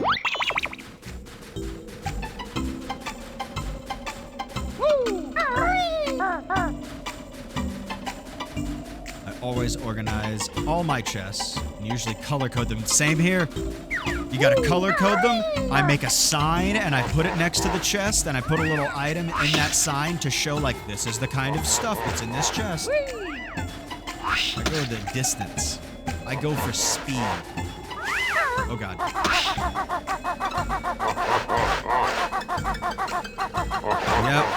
Yep, the snowmen are probably my least favorite enemy in this game. As far as just regular NPCs that appear in the level, not a boss or anything, these fucking snowmen. Man, I hate them. They're the worst. Because their aim is so good, it pisses me off, dude.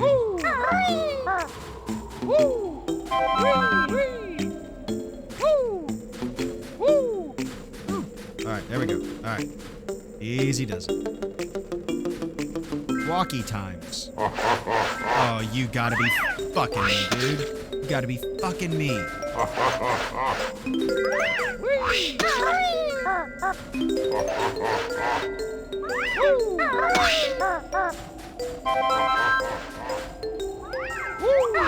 Oh my god, no camera, no! No camera, no! Woo.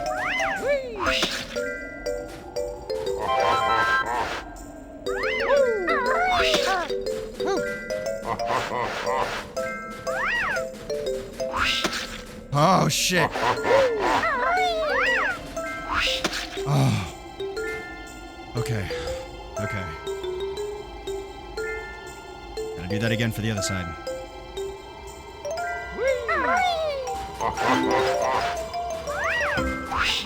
No!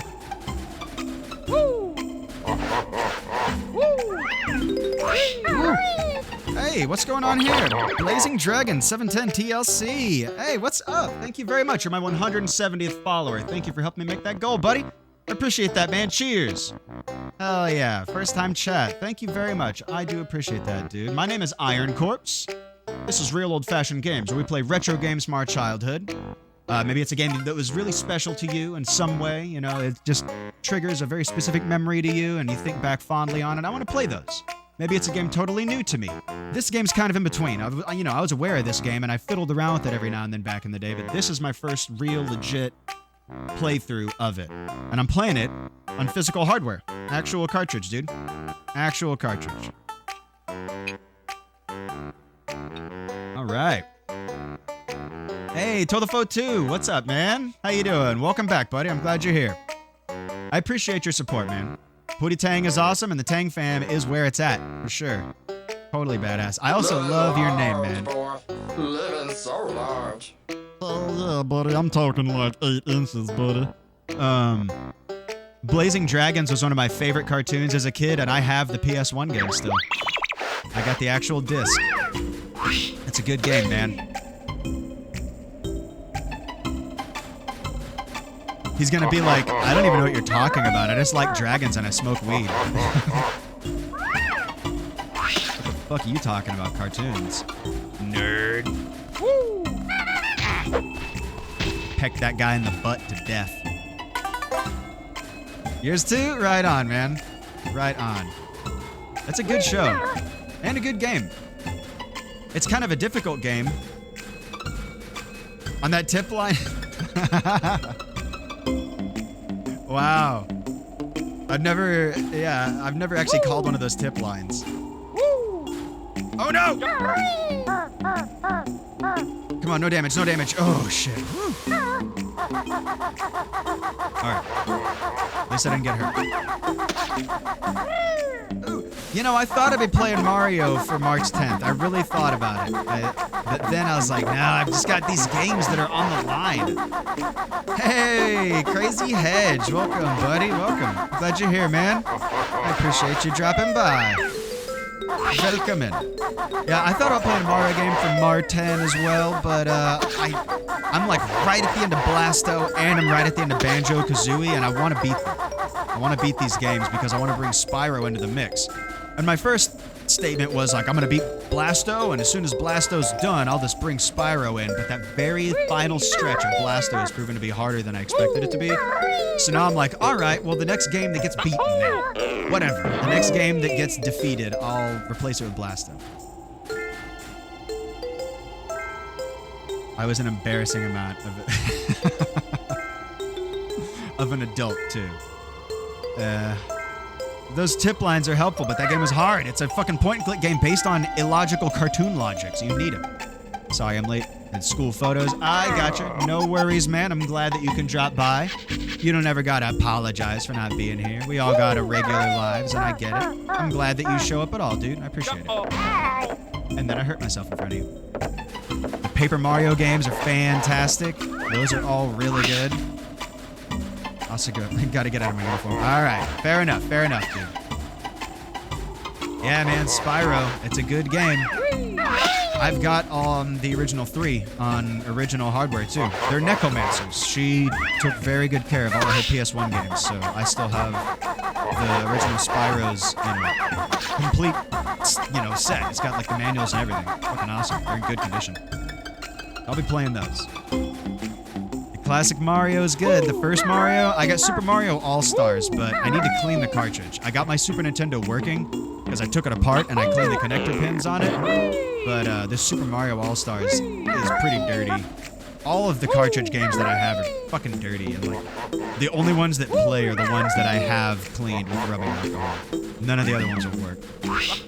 They're just covered in corrosion. Corrosion since the 80s. No! Ooh. Oh, how'd you even know? That was the most bullshit fucking aim ever. You see why I hate these guys? You see why I fucking hate these guys? They are the worst, man.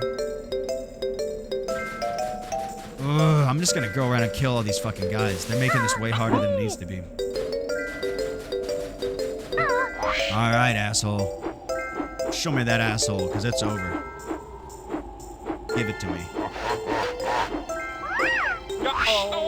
Oh, you're an asshole.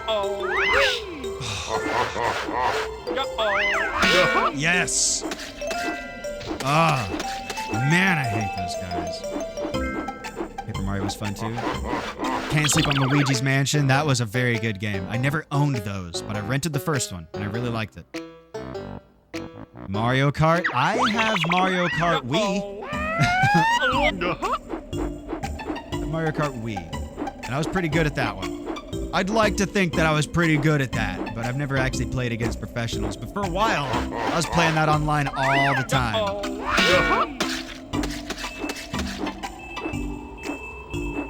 Come on. Land, you silly bear. There we go.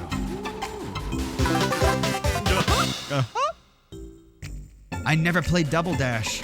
Neo Elements. I never bought that game.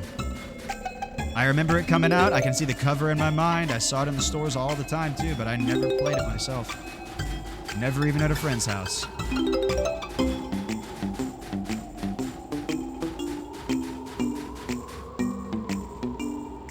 Double Dash is your first Mario Kart. Mine was Mario Kart for the Super Nintendo. That's a hard game, dude. Original Mario Kart? That's a hard game. They don't care about your feelings in that game, dude. They will make you cry.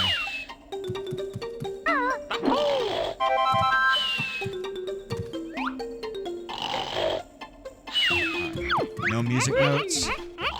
No music notes. Yeah, I'll stand right here. Let me take a look around. Alright, and then one for good measure. There we go.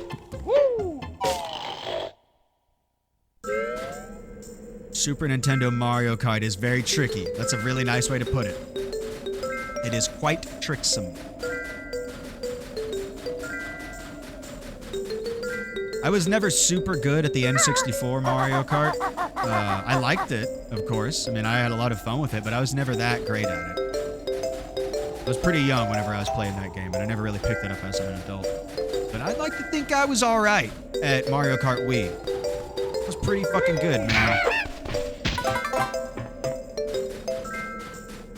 I have that in the N64 version. I'll be going through at some point, as well as Paper Mario and Mario 64. Nice! Also got the Mega Men's ready to go one of these days. I can't wait to watch you play Mega Man, because you sound like you're much more knowledgeable about it in general than I am, and I've been playing it, well, since it came out, honestly, but, like, I'm not good at it. I've never beat one of the old Mega Man games. I've never even got to Dr. Wily in the old games, ever. Those games are hard.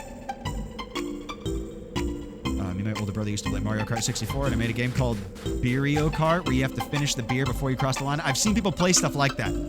So you can either chug at the beginning, then end, or try to sip through the race. Good times. I saw someone do that where it was like, you can't stop drinking, though. Like, it's what you said, but with the addition of you're not allowed to pull the bottle away from your mouth. If you pull the bottle away from your mouth, you have to stop driving. You can only drive while you're drinking. They called it, like, Mario Kart drunk driving or some shit like that.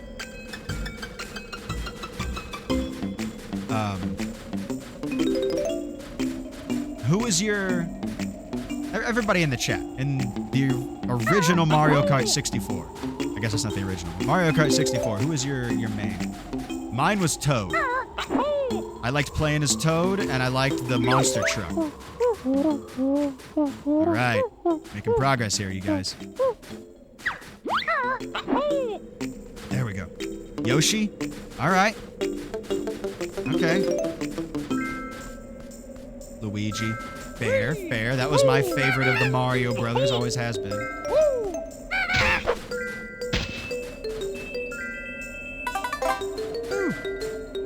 Hedge, welcome back. And now no longer in school uniform. Normal Hedge. I am Yoshi in anything. Yoshi is an...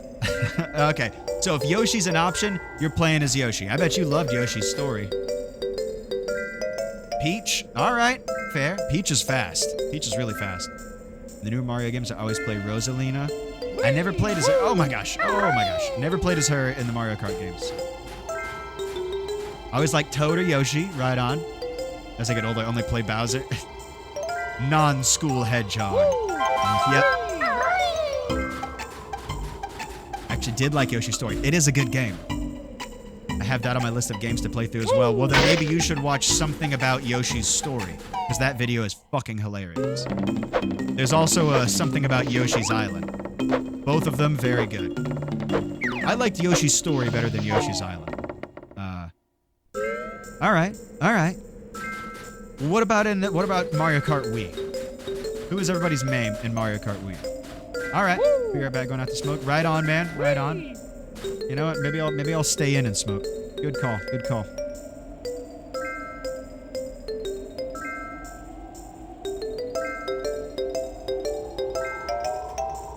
You never played it? Oh, man.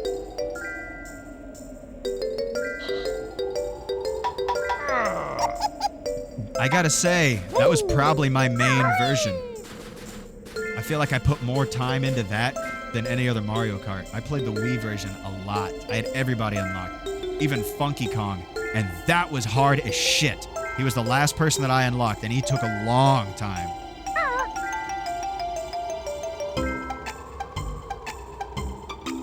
Oh, that's a sad story, man. I'm sorry to hear that, Neo Elements. I was the younger sibling. I'm the youngest by 8 years, so... But I tried not to break my brother's shit, because I didn't want to get my fucking ass kicked. And also, I wanted to keep playing the game, so I wanted to keep it intact. Oh no, oh no. King Boo is great. King Boo is awesome. King Boo's one of my favorites in Mario Kart Wii. He's not my main choice. I'll tell you what my main choice is in a second, but if the one that I really like isn't unlocked, I'll go for King Boo. Or Donkey Kong if someone else, you know, isn't playing Donkey Kong. say Usador's name every time you smoke the whole thing. I'll have to look it up. Give myself a refresher. It's a long name. You're right. I should. I should, though, Necromancer. You're absolutely right. Never played much of Wii, but I used to go over to my cousins and play Smash Bros. On the Wii. That was also my main version, was the Wii version of Smash Bros. Dude, I played that so much. My main in that was Pit. All the fucking way. I was really good as him, too. If people were playing that game in public, I would step up and I would win. That happened more than once. Not Your Grandpa's Podcast. How do you know that?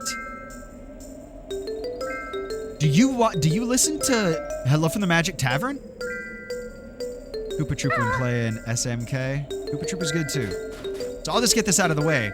But my main is, I play as the Mii, and I made a damn good Mii that looked just like me and made him large so that he could have the chopper, the Wario motorcycle, and I play as that guy, and I will win. I'm really good. But again, like if they don't have that unlocked, and not everybody has that guy, you know, I'll play as like King Boo or Donkey Kong. But I want that chopper. That's my vehicle. I never drive anything else in Mario Kart Wii. I have to drive the chopper. And I'm fucking good at it, you guys.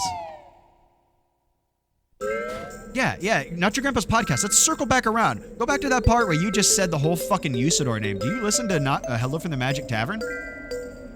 That's one of my favorite podcasts. Oh, you cheated. Okay. But you have seen it. Oh, okay. Oh, well, fuck yeah, dude. That's what I like to hear. Hell yeah. That's badass, dude. I'm glad you went and checked it out. Yeah, you got it. He has to say his full name every single time.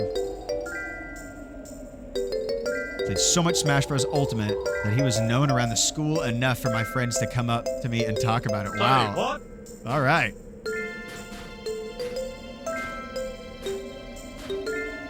What you whattin', Toe the Foe? What about that what? What you whattin' with my what? Take a rip and say the full name. That is a good one. That is a good one. I have an idea for a reward that makes me take a hit. I haven't implemented it yet, but it will involve like the little video that pops up. I'm working on it, y'all. I'm working on it. But now that I know about that thing that you mentioned, Not Your Grandpa's Podcast, I'm gonna look into that and see if I can expedite things. Oh no, not what I wanted, not what I wanted. Blind. Whew. Luck.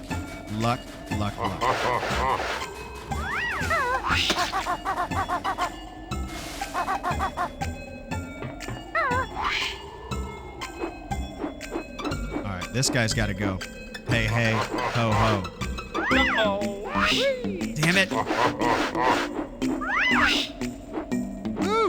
That was close.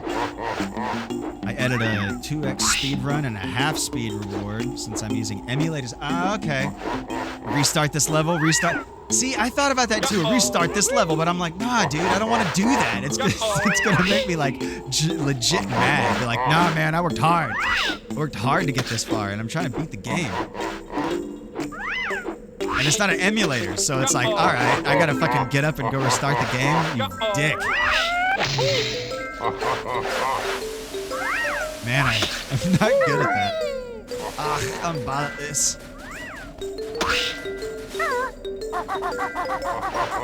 Me with a 2x speed on Crash Team Racing? Oh, God. Well, that sounds kind of fun at the same time.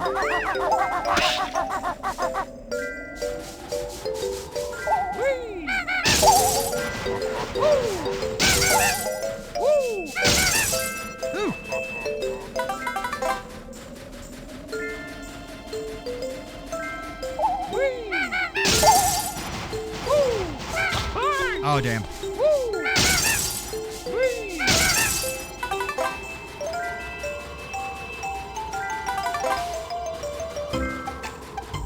It was insane, but also fun. You actually won a race. Took like 4 tries. Well, that's a really good way to get through the game real fast, though. I think I already looked in here. Well, potentially. Not if you keep losing, I suppose.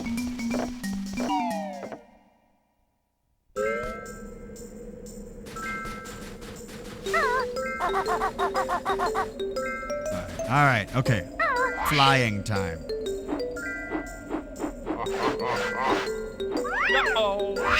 Yes! Oh, sweet revenge. It tastes so good. Alright. I need to get the music notes that are in Naughty's beaver hole.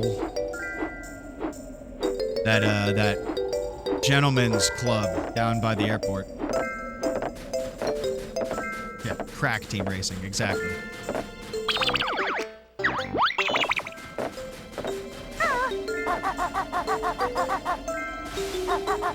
on. This is the most dangerous part of the game, right here. What I'm about to fucking do. I hate this part. This part has killed me twice. And it's always after I got a lot of music notes.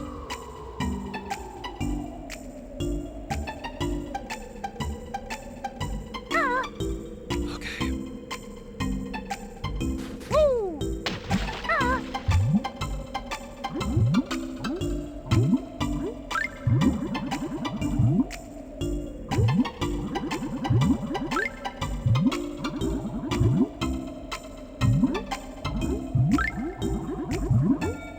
Come on. Go. Oh. There it is. Oh, maybe it's in fall. Damn it. I didn't come down here in fall because I was like, I told myself, like, no, it's in winter that he has those music notes. I should have checked. Alright, I gotta go back to fall anyway to get those 3 notes that were in that snare bear. That's such a good name.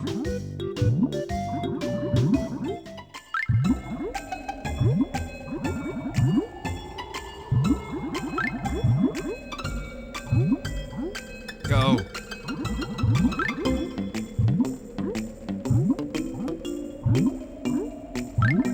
Come on. Oh. Oh, that sucks.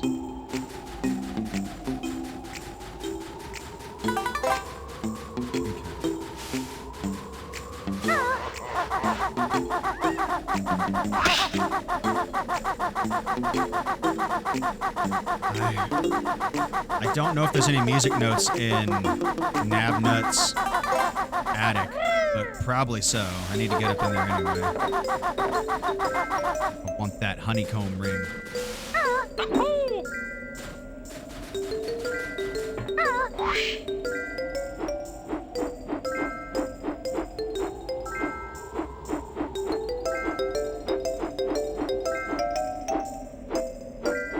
The game couldn't be chill and just, oh, good. Okay, so there is one. I was like, they don't have just like a flight pad over by Nabnut's house to help you out. They do. You just gotta find it.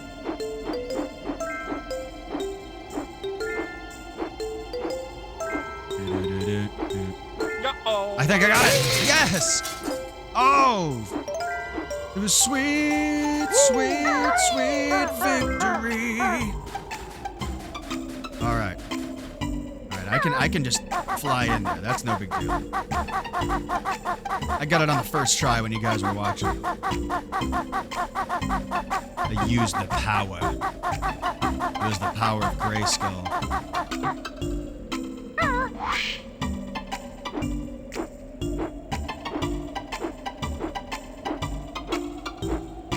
Oh, you gotta be fucking me. Come on.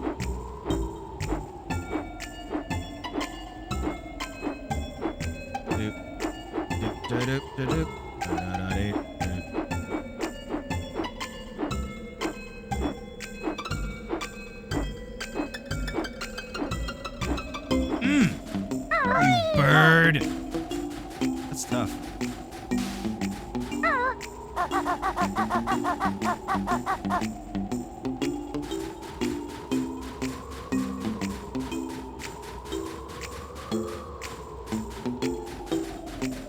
Banjo's little bear beans would get so cold. He's got bare feet. I'm just a birdie toad. Huh? Oh, lemur go. Ostrich go. Koala go. That was definitely a song I sang a lot as a kid. Oh, chicken go cluck cluck, cow go moo, piggy go. How about you? You dick.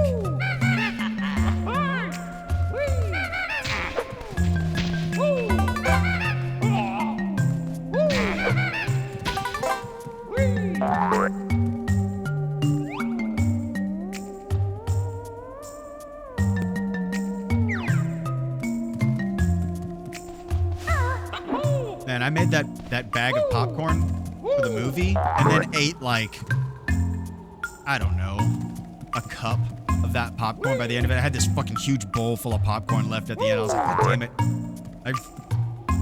I greatly overestimated how much popcorn I'm gonna eat these days. Vastly overestimated.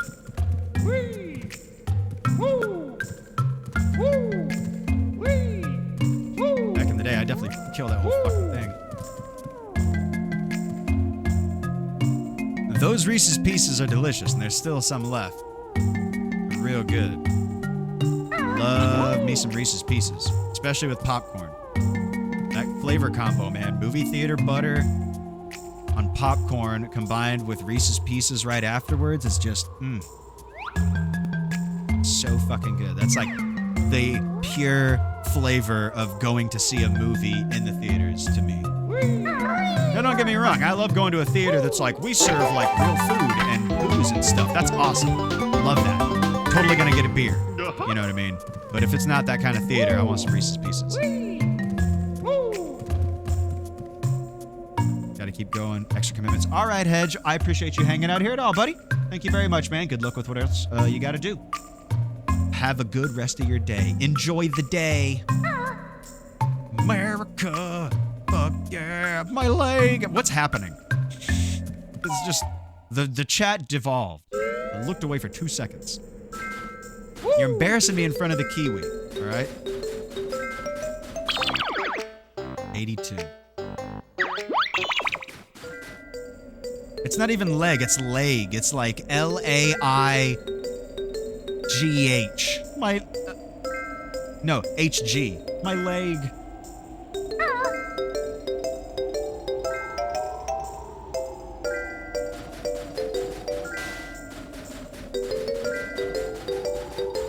So there were no music notes in there, but I do enjoy the extra life point. Hold on, I gotta allow that for sex-based terms.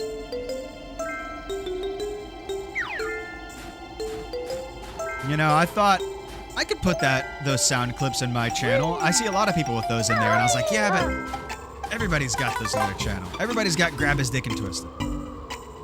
Everybody's twisting that dick. Doing the old dick flip. I don't gotta be like that.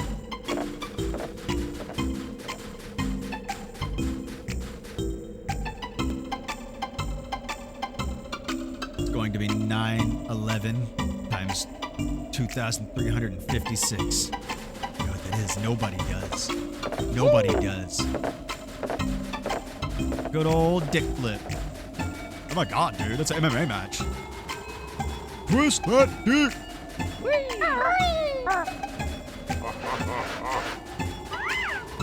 Man, I have so many music notes left. Jorking the peanuts? That sounds like something Coach Z would say. Are you jerking the peanuts in there, Hermster? Good job on jerking the peanuts in there. Oh, shit. Team America's another good one, and that's definitely a movie I'm not going to be watching on here. I'm not trying to test it, but it is a good movie. Basketball as well. Both of those movies are fucking hilarious, and I'm not going to be playing them on here. I'm not trying to test the waters and see where the line is. I'll be a good little boy. Stay well away from it.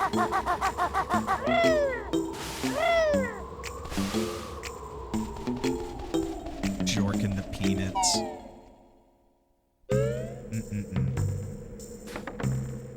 Alright, man, I still have, how many, like, fuck, 18 notes left. Where are these fuckers? Where haven't I been? Yeah, that's what I'm thinking. Team America has a sex scene, and even though it's between two fucking Barbie dolls, it's still pretty graphic in as much as it can be. That's another scene that got me in trouble as a kid, because I had already seen the movie, and then my stepmom at the time watched it, and she's like, oh, it's the kind of movie you're watching? I was like, those are literally two Barbies, like, smashing together. I don't know what you want from me. So dumb. Yeah. Twitch and Play being like, what is that? What's happening? Oh, I gotta go back to fall. Whee! Woo!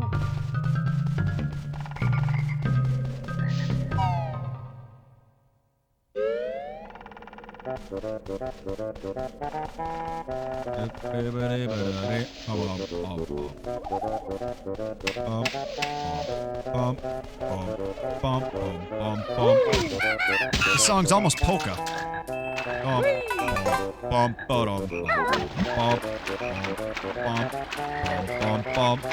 It just needs an accordion. Right now. And cue Weird Al. Weird Al would make this song awesome. And it's already awesome.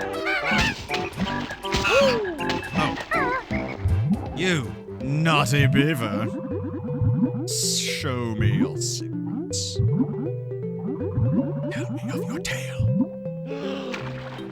Whee! I knew it. Only 2. Holding out on me, man. There's only 16 of these bastards.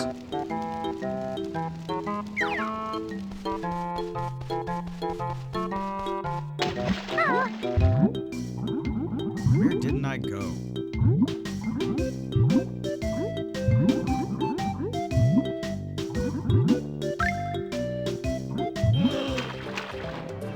Jork and the Peanuts. I'm still not over that. It's gonna be a minute before I'm over that one. Oh my god, Spaceballs isn't on my list. Hold on. I thought about adding Young Frankenstein.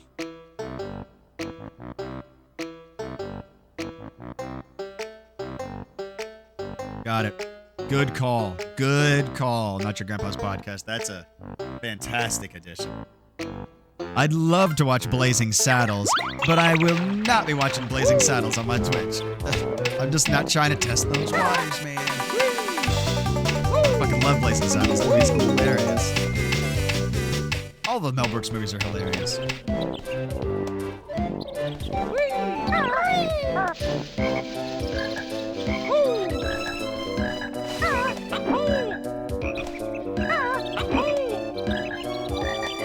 Aw, you goddamn Pikmin.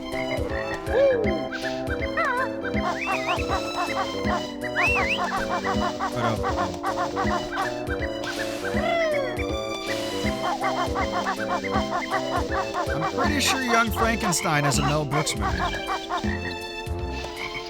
Pretty sure. Well, the plant made me think of a Pikmin. For some reason, that plant just like brought that game to my mind. It came out. Stream of consciousness.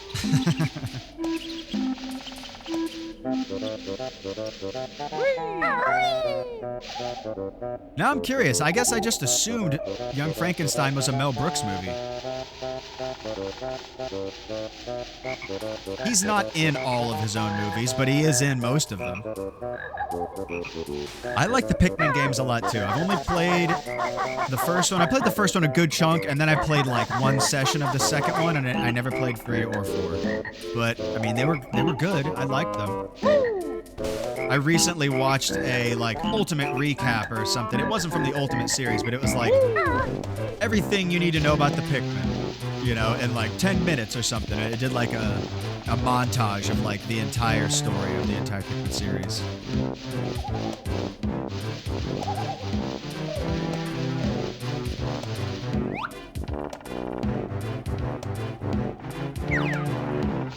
Man, I have 13 more notes to get. Played 2 all the time and lost every time I fought my bro with the multiplayer mode. That's awesome. Yeah, I only played 2 once at a friend's house, and then he sold it before I, ever came over to his house again. So I never owned it myself. And I only ever rented the first one. But I spent some time playing it. I liked it. That was the same friend who had what was that? That cell-shaded car combat game. Cell damage. Cell damage.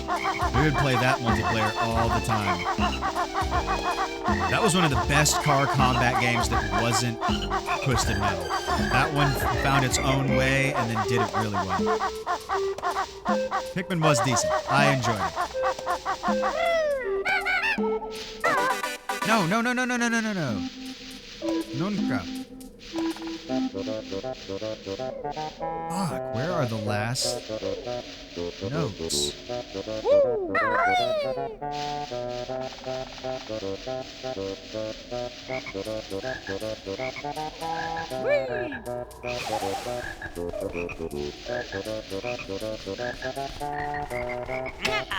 5-man knapsack. I'm not sure what that is. I don't remember that.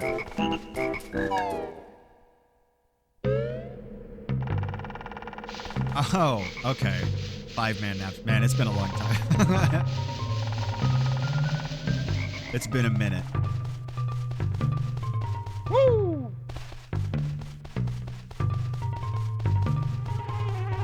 GameCube had some solid multiplayer games, though, man. GameCube was so badass. 4 controller ports on there, man. It was the shit.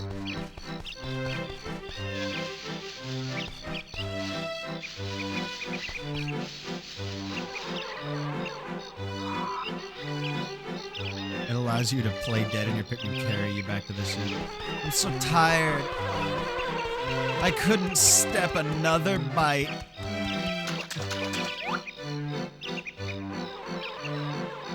How do I get up there?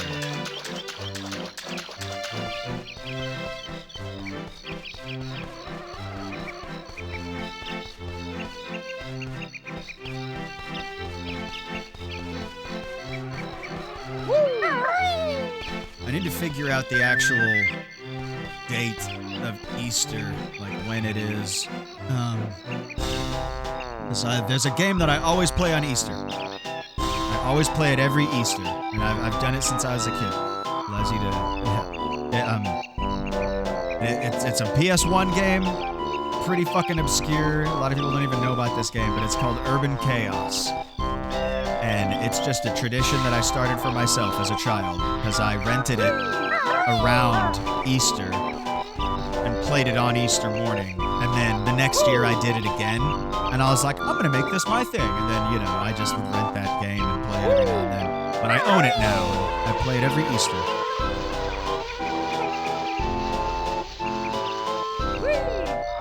I'll probably just play it that one day. I'm not gonna beat that game. I've never beat that game. It's pretty tough just because of the controls and camera alone, but it's still fun.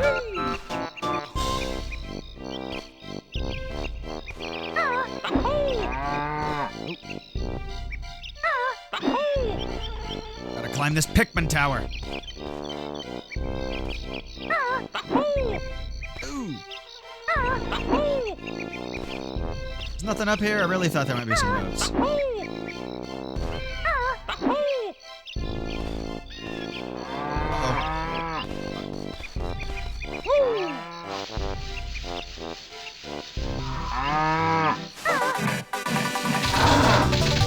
Oh, you can't kill him. It just knocks him down. All right.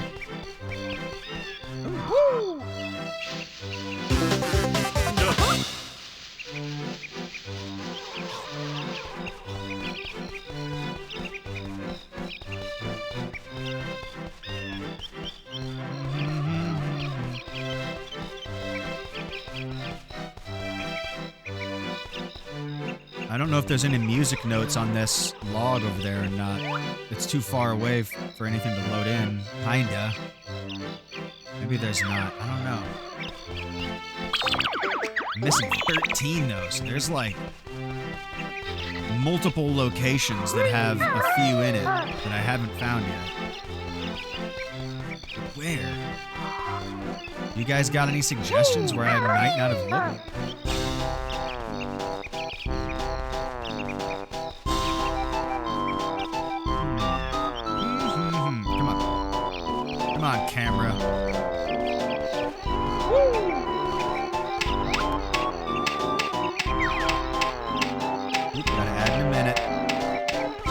you suggesting? Locations where the last 13 music notes might be.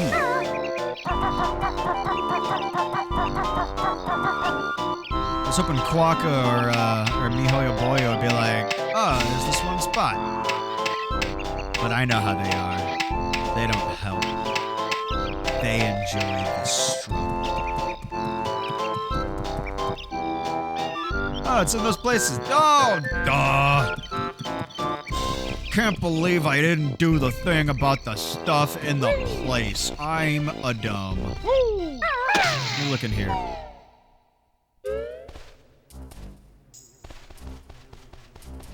Okay, so there are 4 in the beehive in fall. Oh, I haven't been in there yet. There's 4 in there.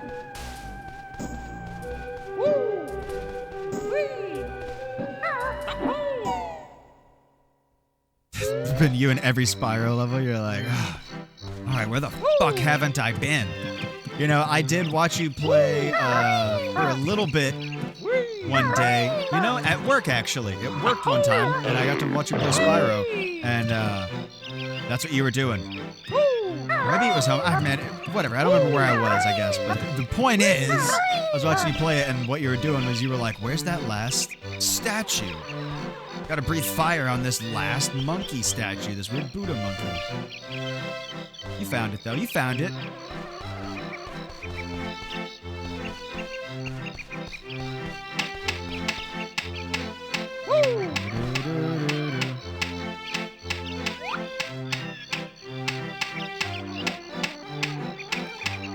Yeah, there's a ton of sneaky spots. That game is made of hide and seek and little perfectly hidden sneaky spots.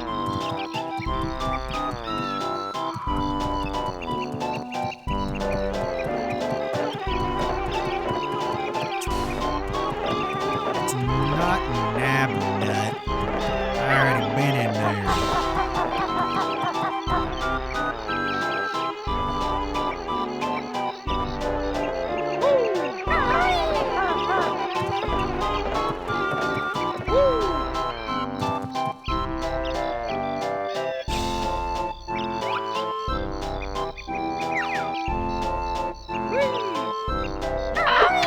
Oh shit! You fucking asshole!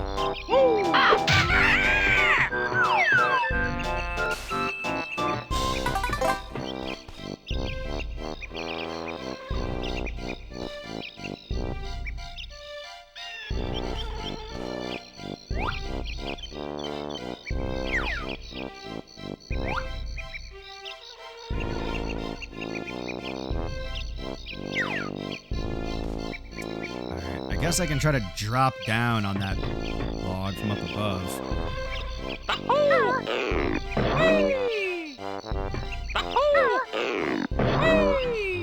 Oh, you gotta be... Come on.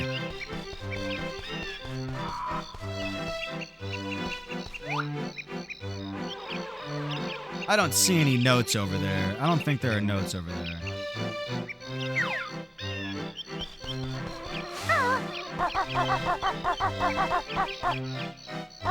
Try to jump for it. See if I can get close enough that for sure something would load by that point. Yeah, there's nothing up there except for that fly trap. There's nothing up there with that. Oh, what's this? 1, 2, okay. Buckle my shoe. 3, 4 at the door.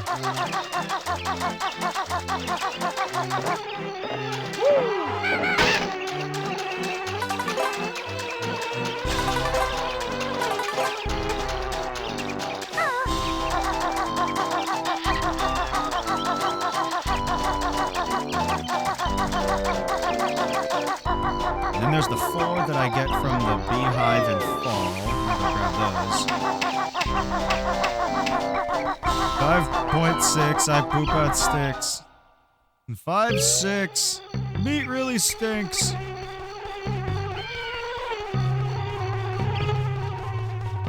That fall? No. It's Sprungus.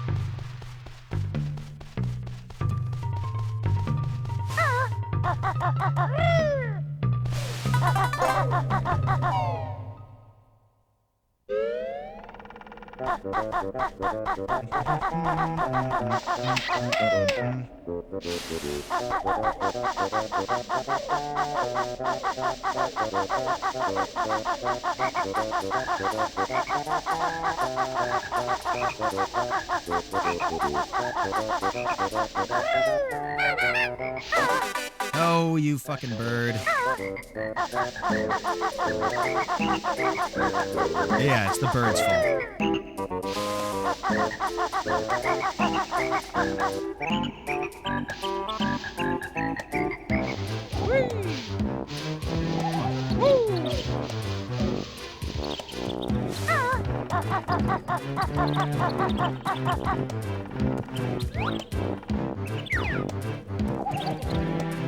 No, please.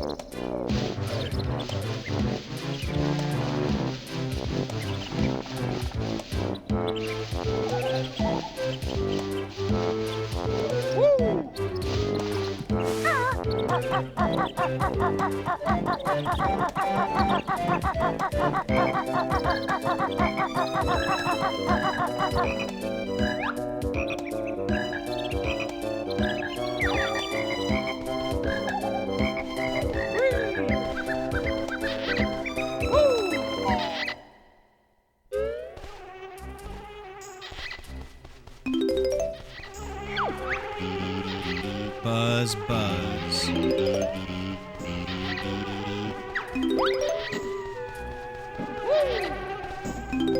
Ah, 7 notes left. But where? Where are they?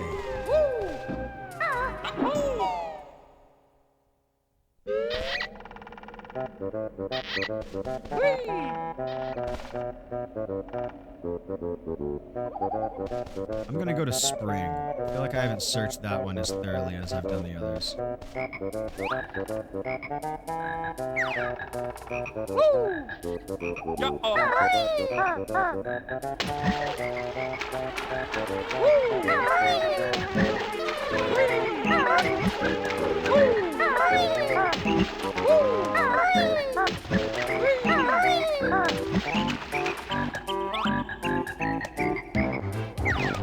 So close to what? That was actually what I was trying to do, was jump in the water like that.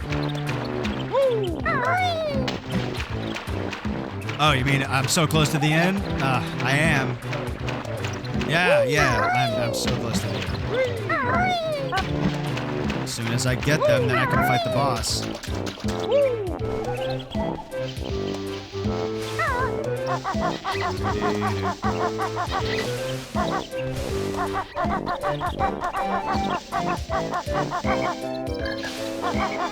Let's check the tops of these piles of leaves again real quick, like.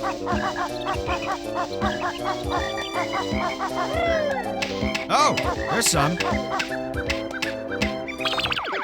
Alright, got 2 feathers. Nice.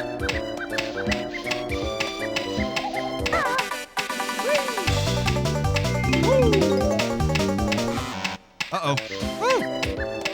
Alright, I'm only missing 4. And they're probably arranged in a square somewhere.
Too tall to hide in the grass. I don't see them over there.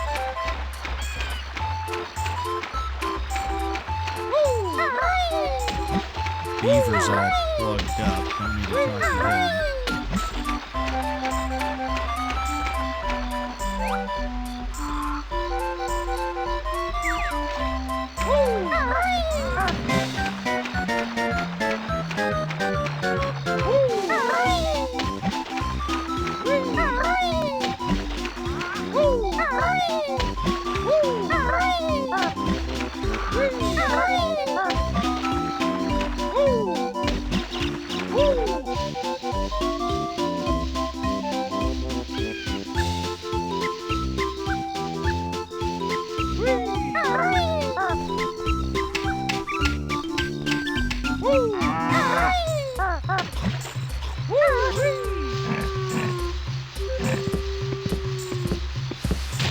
Oh man. Piece of shit, huh?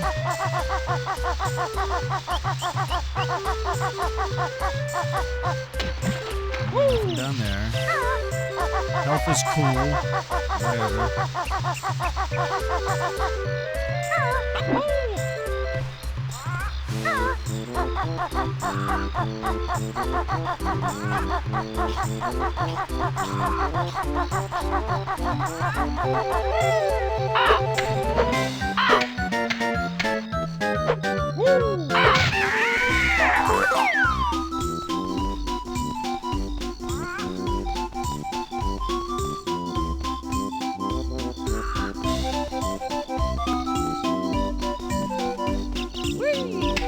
Oh, that's low. It's not even worth it. You gotta use a feather to get the feather.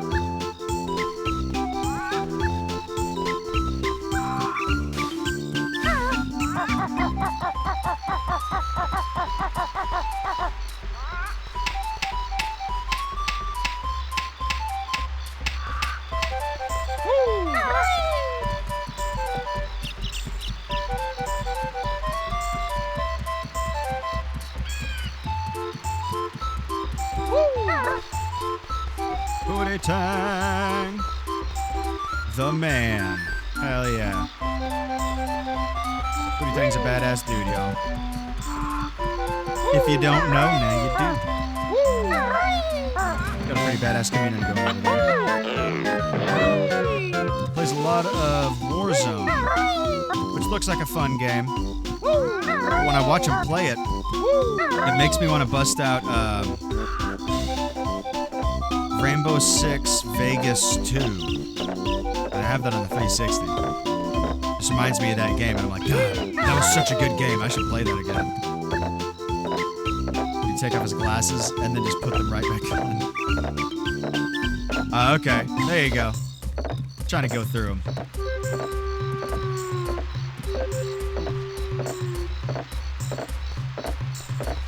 Take off his glasses. Take a drink, put his glasses back on. The ultimate trick. Like a kickflip. Rainbow Six Vegas 2 is awesome.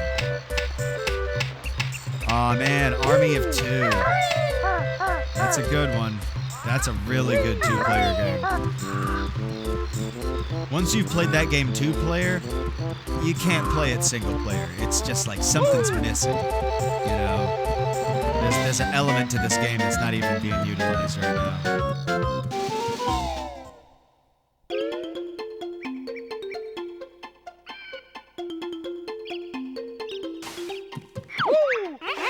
I played it solo at first because I was alone at my house whenever I first bought it. Yeah, the other player. The Army of Two.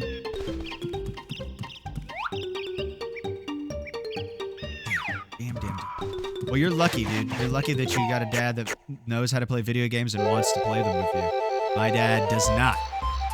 My dad was born in 1955 and is pretty old school. I tried to get him to play, like... He's a huge James Bond fan. Biggest James Bond fan I know. And I tried to get him to play GoldenEye with me back in the day. And I remember he just, like, looked up at the sky and then spun in a circle and couldn't figure out how to stop doing that. And he was like, I don't like this game. Anytime I mention a video game, he just goes, I like playing Duck Hunt. That's what he says every time. Kick your ass in Need for Speed, and that was about it. Hey man, I don't want them to let me win. You know, they should beat you until you win the game on your own. You know what I'm saying? That's how you get good. There's no participation trophies in Need for Speed or Mario Kart. Gotta get good, child. Your mom liked racing games? My mom was even more of a old school hippie than my dad. I can't picture her even picking up a video game controller.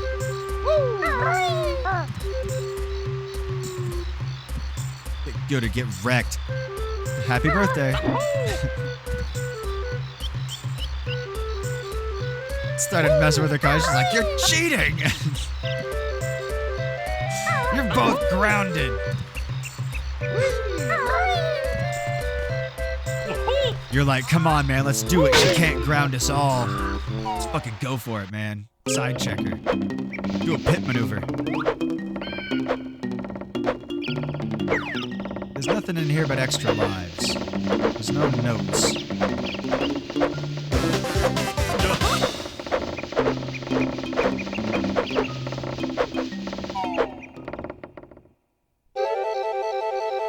Pro Street was so good for making cars. I never played that one, man. Need for Speed Hot Pursuit. That was the one I played a lot of. Look at that Jinjo. Devoured alive. And so she had her cars the way she liked them, and then we'd try to make them cool for us, and she'd get annoyed. Ah, okay, like customized our cars. It's like, what are you doing? I had it the way I like it. Double grounded. Ooh, Underground was also good. That does sound cool. Need for Speed Hot Pursuit definitely doesn't have everything. It's just a fun concept. Underground, or maybe it was Underground 2. One of the Underground games. That was the first time I ever even heard of the concept of drifting a car. I never heard that said before. And so when I saw it happening, it was like, it's like the first time you ever saw an HD TV as a kid. You're like, whoa, what am I looking at? It looks weird. What's happening? Why is the car's like going sideways and forward at the same time? What the fuck is this? Oh man, Burnout Paradise. I beat that recently. Got that on the PS5. That's a good game, man. Growing up in the land of ice and snow, drifting is super common around me. Well, I mean, I'm sure in Texas, drifting is super common too. Motherfuckers just like tearing it up in a fucking field or on some like backcountry road. But I'm not a car guy, and I never have been. So as a kid, I never really thought about that shit. So when I saw it, I was like, whoa, this is some wizardry. Surely this is just some video game shit. That's not really possible.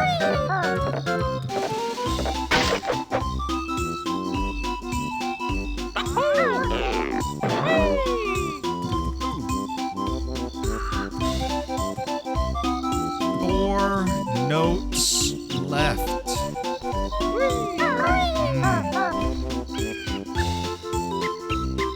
Four-note Charlie over here.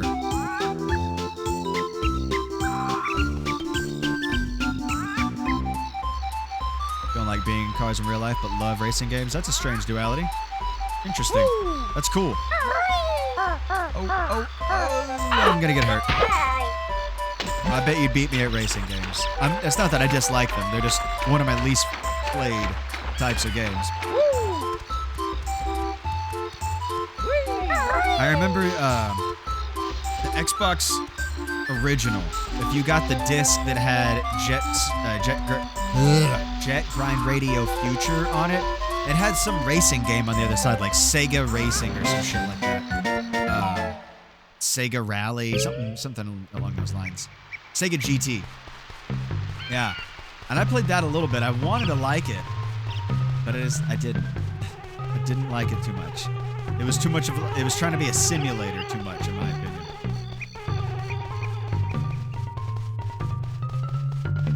Man, where are 4 music notes?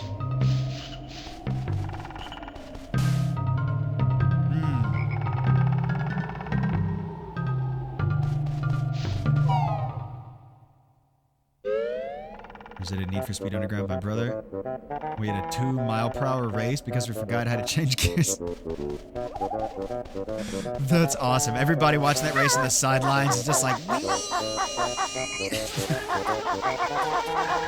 my god, this is terrible. Should have sold earmuffs whenever they fucking sold tickets to this race.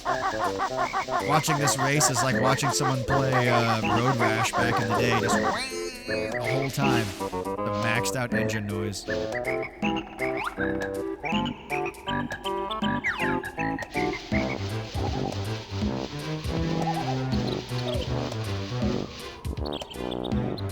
Whoever hit more walls lost. Yeah, exactly. You're never gonna catch up. That makes me think of Jay and Silent Bob Strike Back. Or no, it was Dogma. It was Dogma where Jay is like, can I drive? Whenever they first get into the car, and she's like, yeah, sure, why not? And gives him the keys, and then it's like a hard cut to them being on the road, and the engine's just revving up super high. And he's all happy as hell behind the wheel, and she leans over and just yells. She's like, what gear are you in? And he goes, gear? And then cut to them on the side of the road, and the car's just smoking from under the hood. And he's like I ever fucking drove before. Like it's her fault. That's pretty much how your race went. Gear?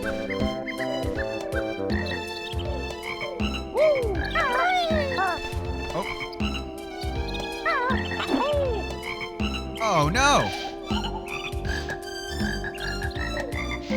Just think of Kevin Smith protesting his own movie. When did he do that? What movie got his own protest against it? Fuck, where are the last 4 notes? This is gonna drive me fucking crazy, y'all. Where are they? Are they just like in the corner? Down here under the water or some shit?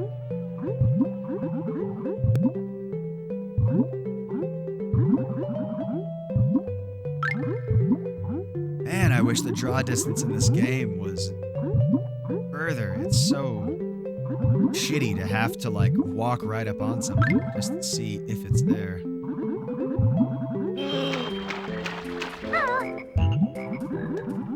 Only because collecting is such a huge part of the game, so it forces you to like backtrack everywhere instead of just being able to look around and find stuff.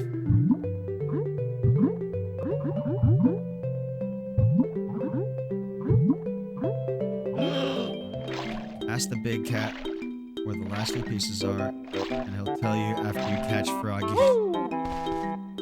Dogma. Yeah, I can see it. I can see that, dude. Dogma, while good, it definitely has some parts in it that are pretty weird.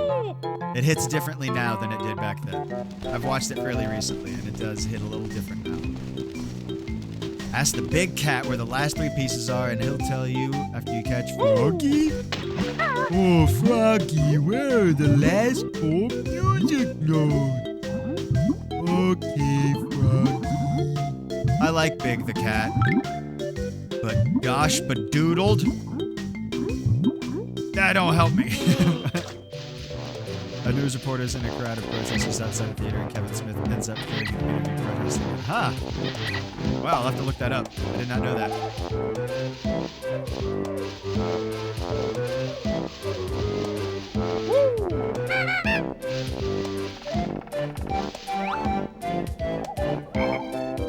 Protesting his own movie. This movie's sick. And the asshole who made it should be ashamed.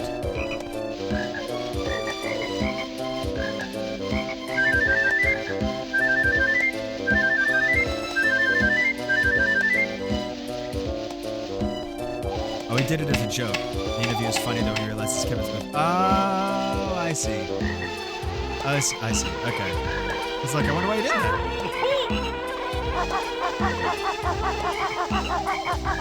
There's only one part that I was like, ooh, it does hit different now. But I was like, wow, I just didn't think of it in this way back whenever I initially saw it. Clerks is hilarious. I love the first Clerks. I haven't seen Clerks 3. But I like Clerks 1 and 2. It's when they go into it's when Ben Affleck and Matt Damon go into the boardroom and kill all those people. It's just a little different now. they go perform a religiously motivated public shooting in an office building, and I was like, oh, fuck. But this means something a little different now than it did back in like 1999.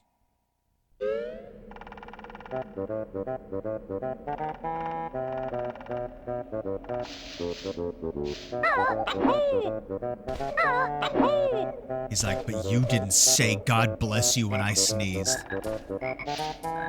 Even that, I mean, even when they did that, it was funny. But it was still just like, I doubt he'd make that joke today. Who knows? Maybe he'd make that joke and it would still be funny. Any joke can be funny if you tell it right. You just gotta learn to tell it.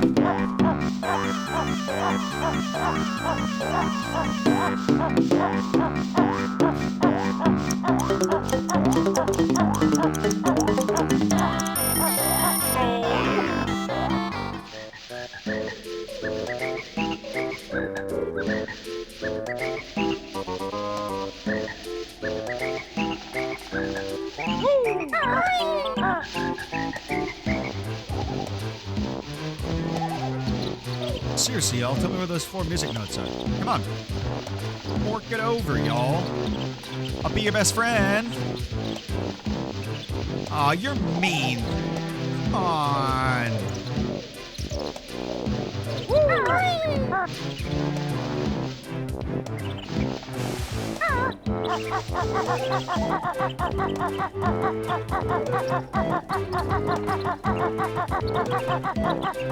Gotta do that Big the Cat side quest. I guess so. I guess so. It's not even a side quest. You have to do it to beat the game. If you want to beat the game, you have to play as Big the Cat. And he's incredibly OP. He defeats Chaos that has 6 Chaos Emeralds in him with 1 hit.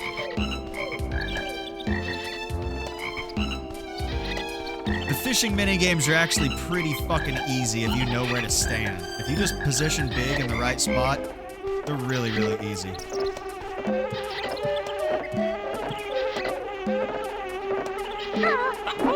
You can often beat them in 1 cast. I was hoping there'd be music notes on top of this house.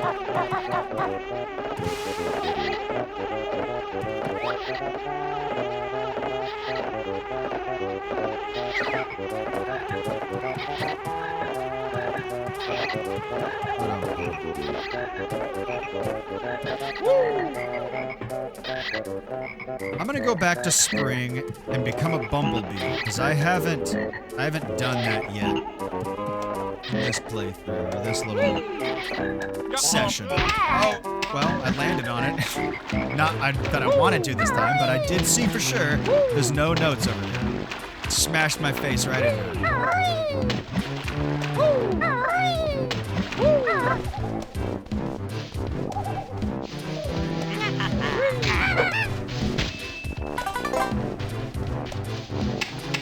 Those fly traps are constantly eating their own eyeballs.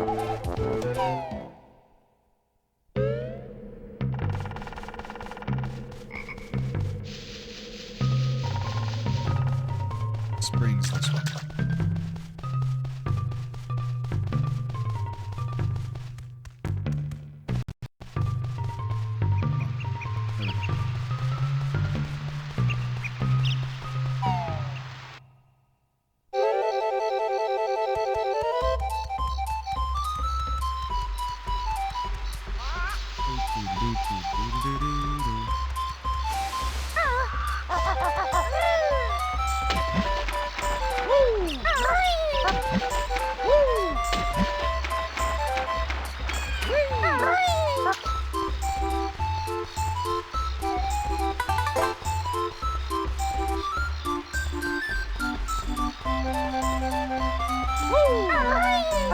I watched someone do a speedrun of Donkey Kong Country the other day.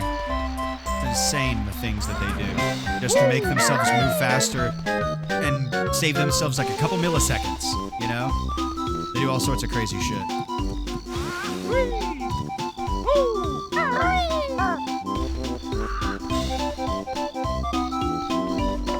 Like throwing the DK barrel, and instead of letting it break open, you catch it, because that like gives you just a little bit of a boost, and then like the animation of him putting the barrel back down is like faster than the recovery animation would normally be. Little weird shit like that.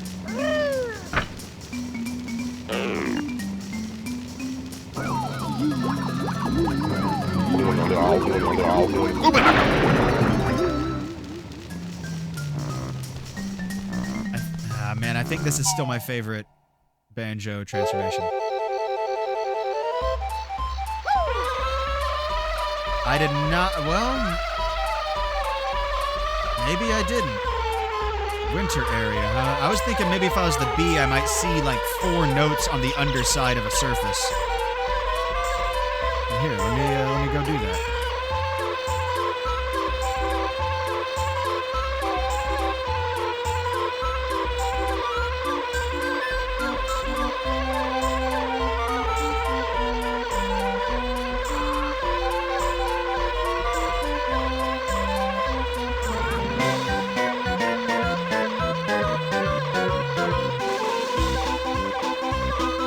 I just love the bee's little pants. Who put pants on this bee? I'm happy that they did. And they gave him a little backpack.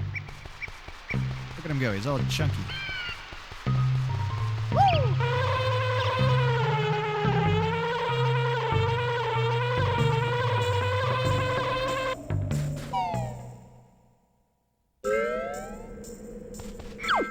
Yo.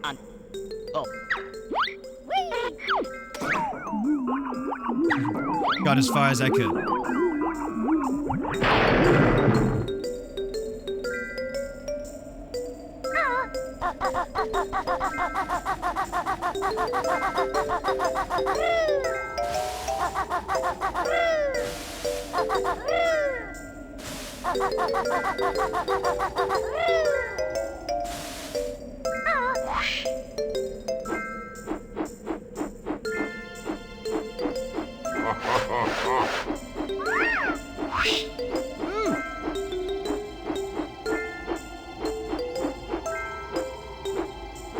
No, keep going. Went too far. I tried so hard and got so far.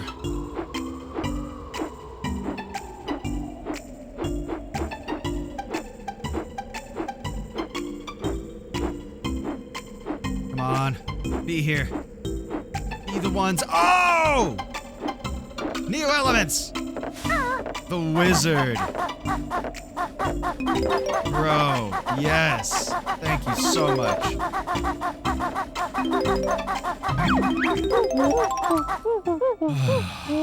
That was the one. Yeah, you're gonna give me an extra pat on the back for finding out every music note in the whole game? Come on.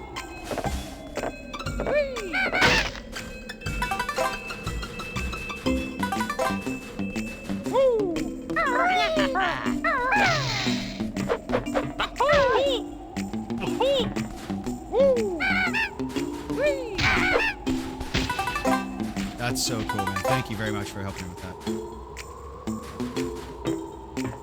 The way Banjo punches makes me think of this game, this newer game that I've been playing around with a little bit recently. It's called Party Animals.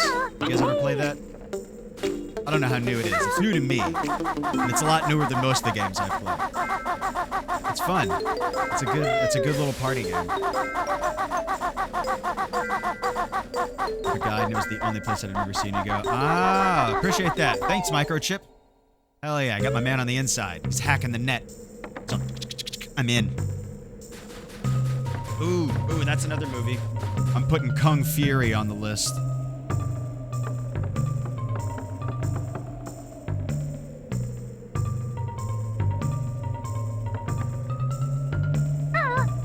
Kung Fury. That's only 30 minutes long.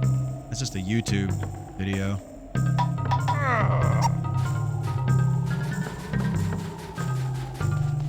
Woo!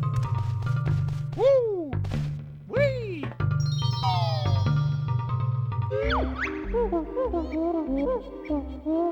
Nice. Nice. There we go. All right.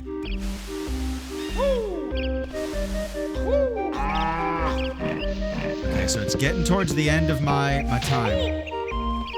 So it's getting towards the end of my time, but I want to try to fight Gruntilda once. I'm gonna give it one good try now that I have access to all this stuff. Come on. A load of bull.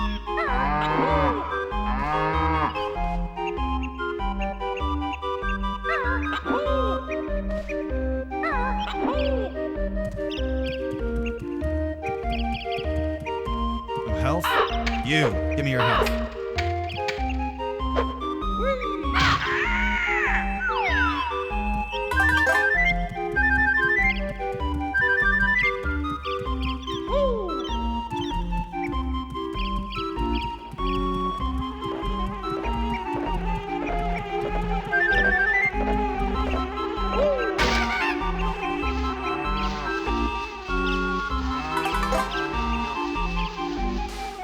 Somewhere. Oh, come on. Damn it. There's a honeycomb piece around here somewhere. There it is. That one was super hidden.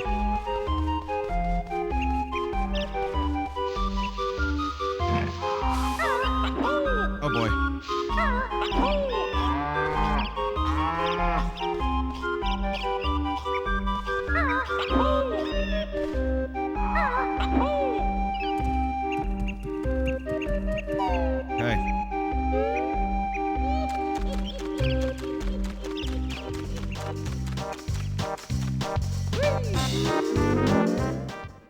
Yeah, da da da da da da. It's like, haha, psych, you gotta play the whole thing over again.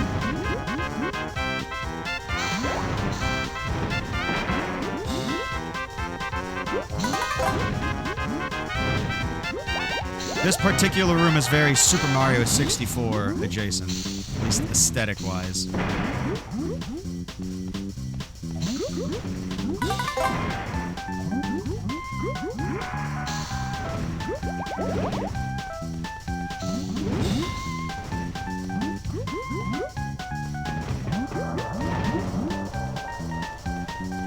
Kingdom Hearts BBS. Man, I've only played the first one. Only played the first one, and I beat everything except the final boss.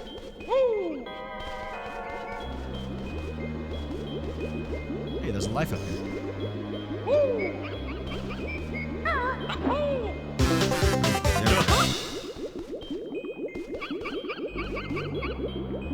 Oh yeah, where do you go? Huh. Wonder where that other cauldron is.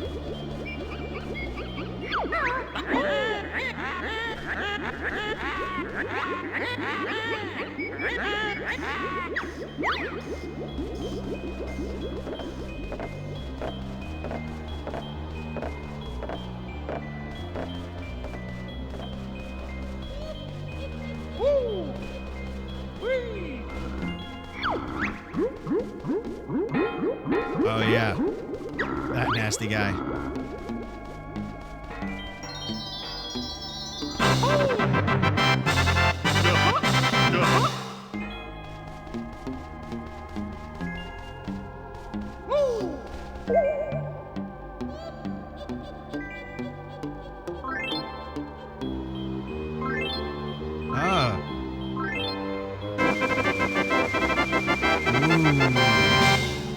What'd I get? Whoa! I don't even know what that means.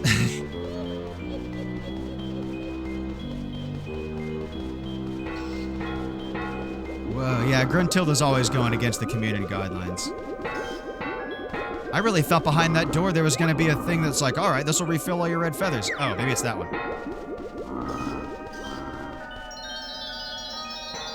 Red health. Oh, man.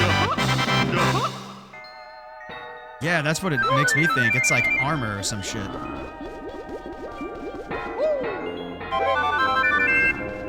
Max these suckers out. Okay. Alright, let's fucking do this. Boss fight. We're gonna end this right now.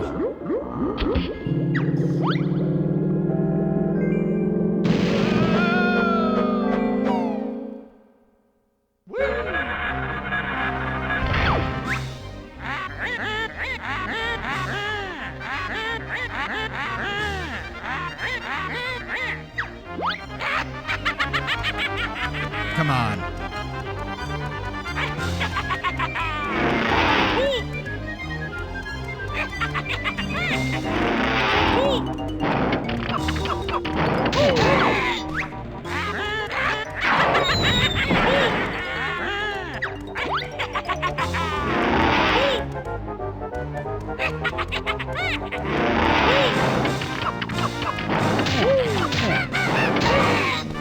Just barely.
Okay, so each one is now 2 hit points.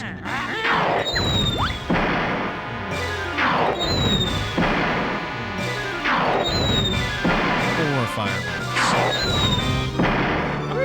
Oh, come on.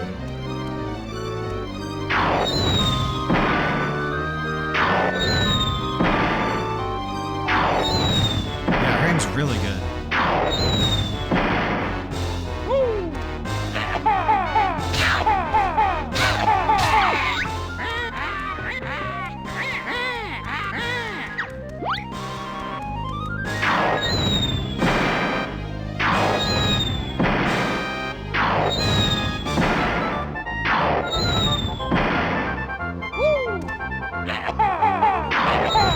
Oh, whatever. Got her once.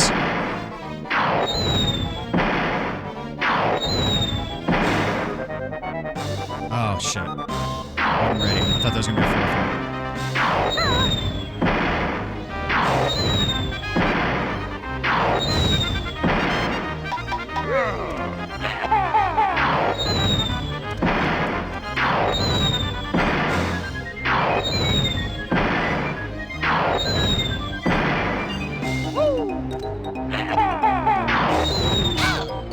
Oh, shit.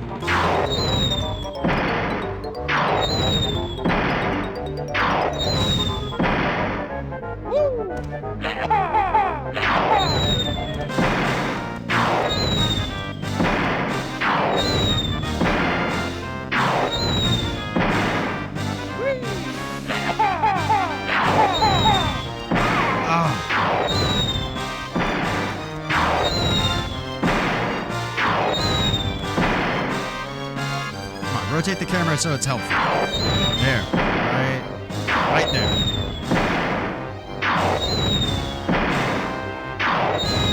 Okay. Oh, damn. I'm glad I got all these extra hit points now.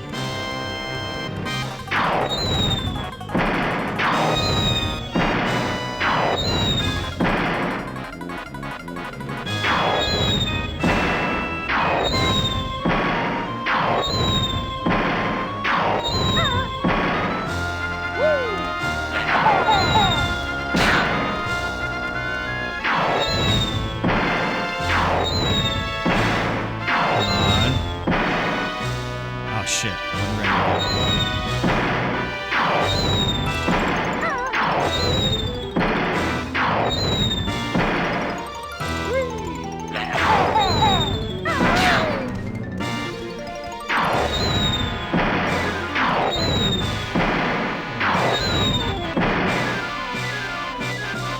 She gets me sometimes. I'm expecting a fourth one.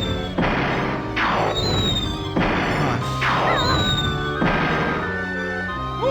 talking. Do my own countdown.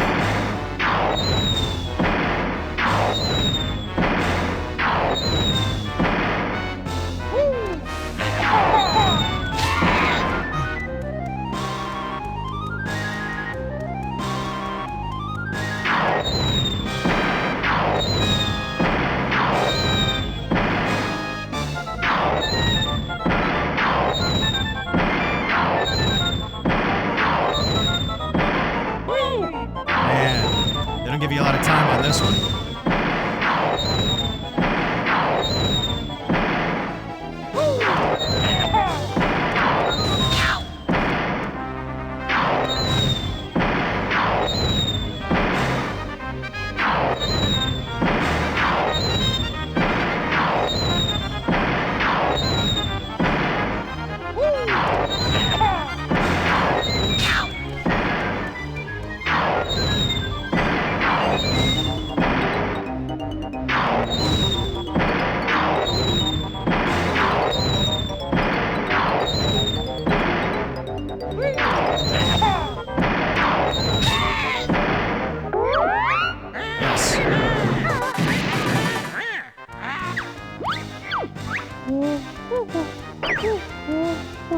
I got you now, bitch.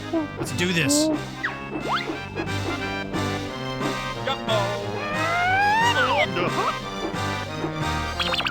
Happy Mario Day, says Oscar. We got the special Time Magazine 40th Anniversary Edition of Super Mario Bros. That is pretty cool. That's awesome, man. I saw that in the store. I was wondering. I didn't even think, oh yeah, March 10th. It's coming up. I was wondering why he was on the cover of Time. That's cool, dude.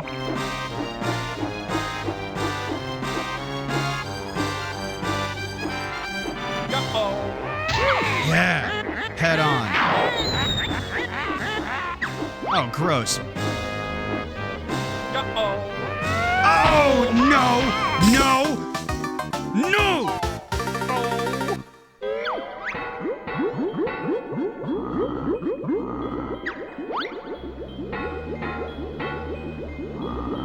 Bro.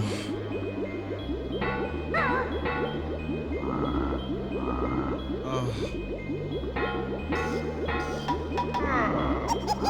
God damn it, I hate the beak bombs so much. I hate them so much, Dad. They're really mean to me. Damn it. Oh, I really thought I was about to beat the game.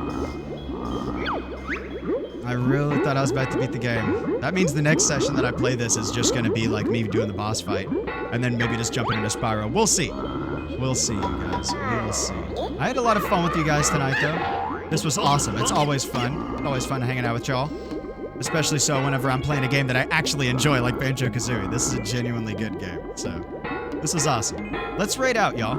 Let's raid out Jimbles, the internet's most famous sentient talking beer. It looks like he's playing Street Fighter 2 right now. He's an achievement hunter. He plays a lot of retro games like me. But yeah, let's go see what he's up to. Sometimes he watches music videos and shit like that. See what he's got going on. All right. Mostly Mediocre Gaming, a.k.a. John, a.k.a. Not Your Grandpa's Podcast, Neo Elements. Who else I got in here? Oscar, my buddy Oscar. Unfortunately, your time's up. Well, hey, you made it all the way to the end this time, buddy. That's awesome. That's super cool. Everybody that's in here, man. Let me look at the users in the chat. Blazing Dragon, Mama Bear Zal, Necromancer, Nightbot, couldn't do without you, Spicy Kawaka. My buddy, Spicy Kawaka. I'm so glad that you made it. You know, Kawaka, I'm about to beat this game, and you're invited to hang out for the rest of the time if this channel is a thing, man. You're a VIP in my opinion, so you can come back for any of them. You don't just gotta come back for Banjo-Kazooie, because it's gonna be over someday. I'm gonna move on to other things, but we should still have fun together, you know? Alright, everybody. I'm gonna raid out to Jimbles, but this has been a good time. This has been an awesome one. Thank you very much, and thanks for getting me to that 170 followers. Goal. I really appreciate that, you guys. Y'all are awesome. You're the real stars. My name is Iron Corpse. This is Real Old Fashioned Games, you guys. I love you all very much. Thank you very much for hanging out.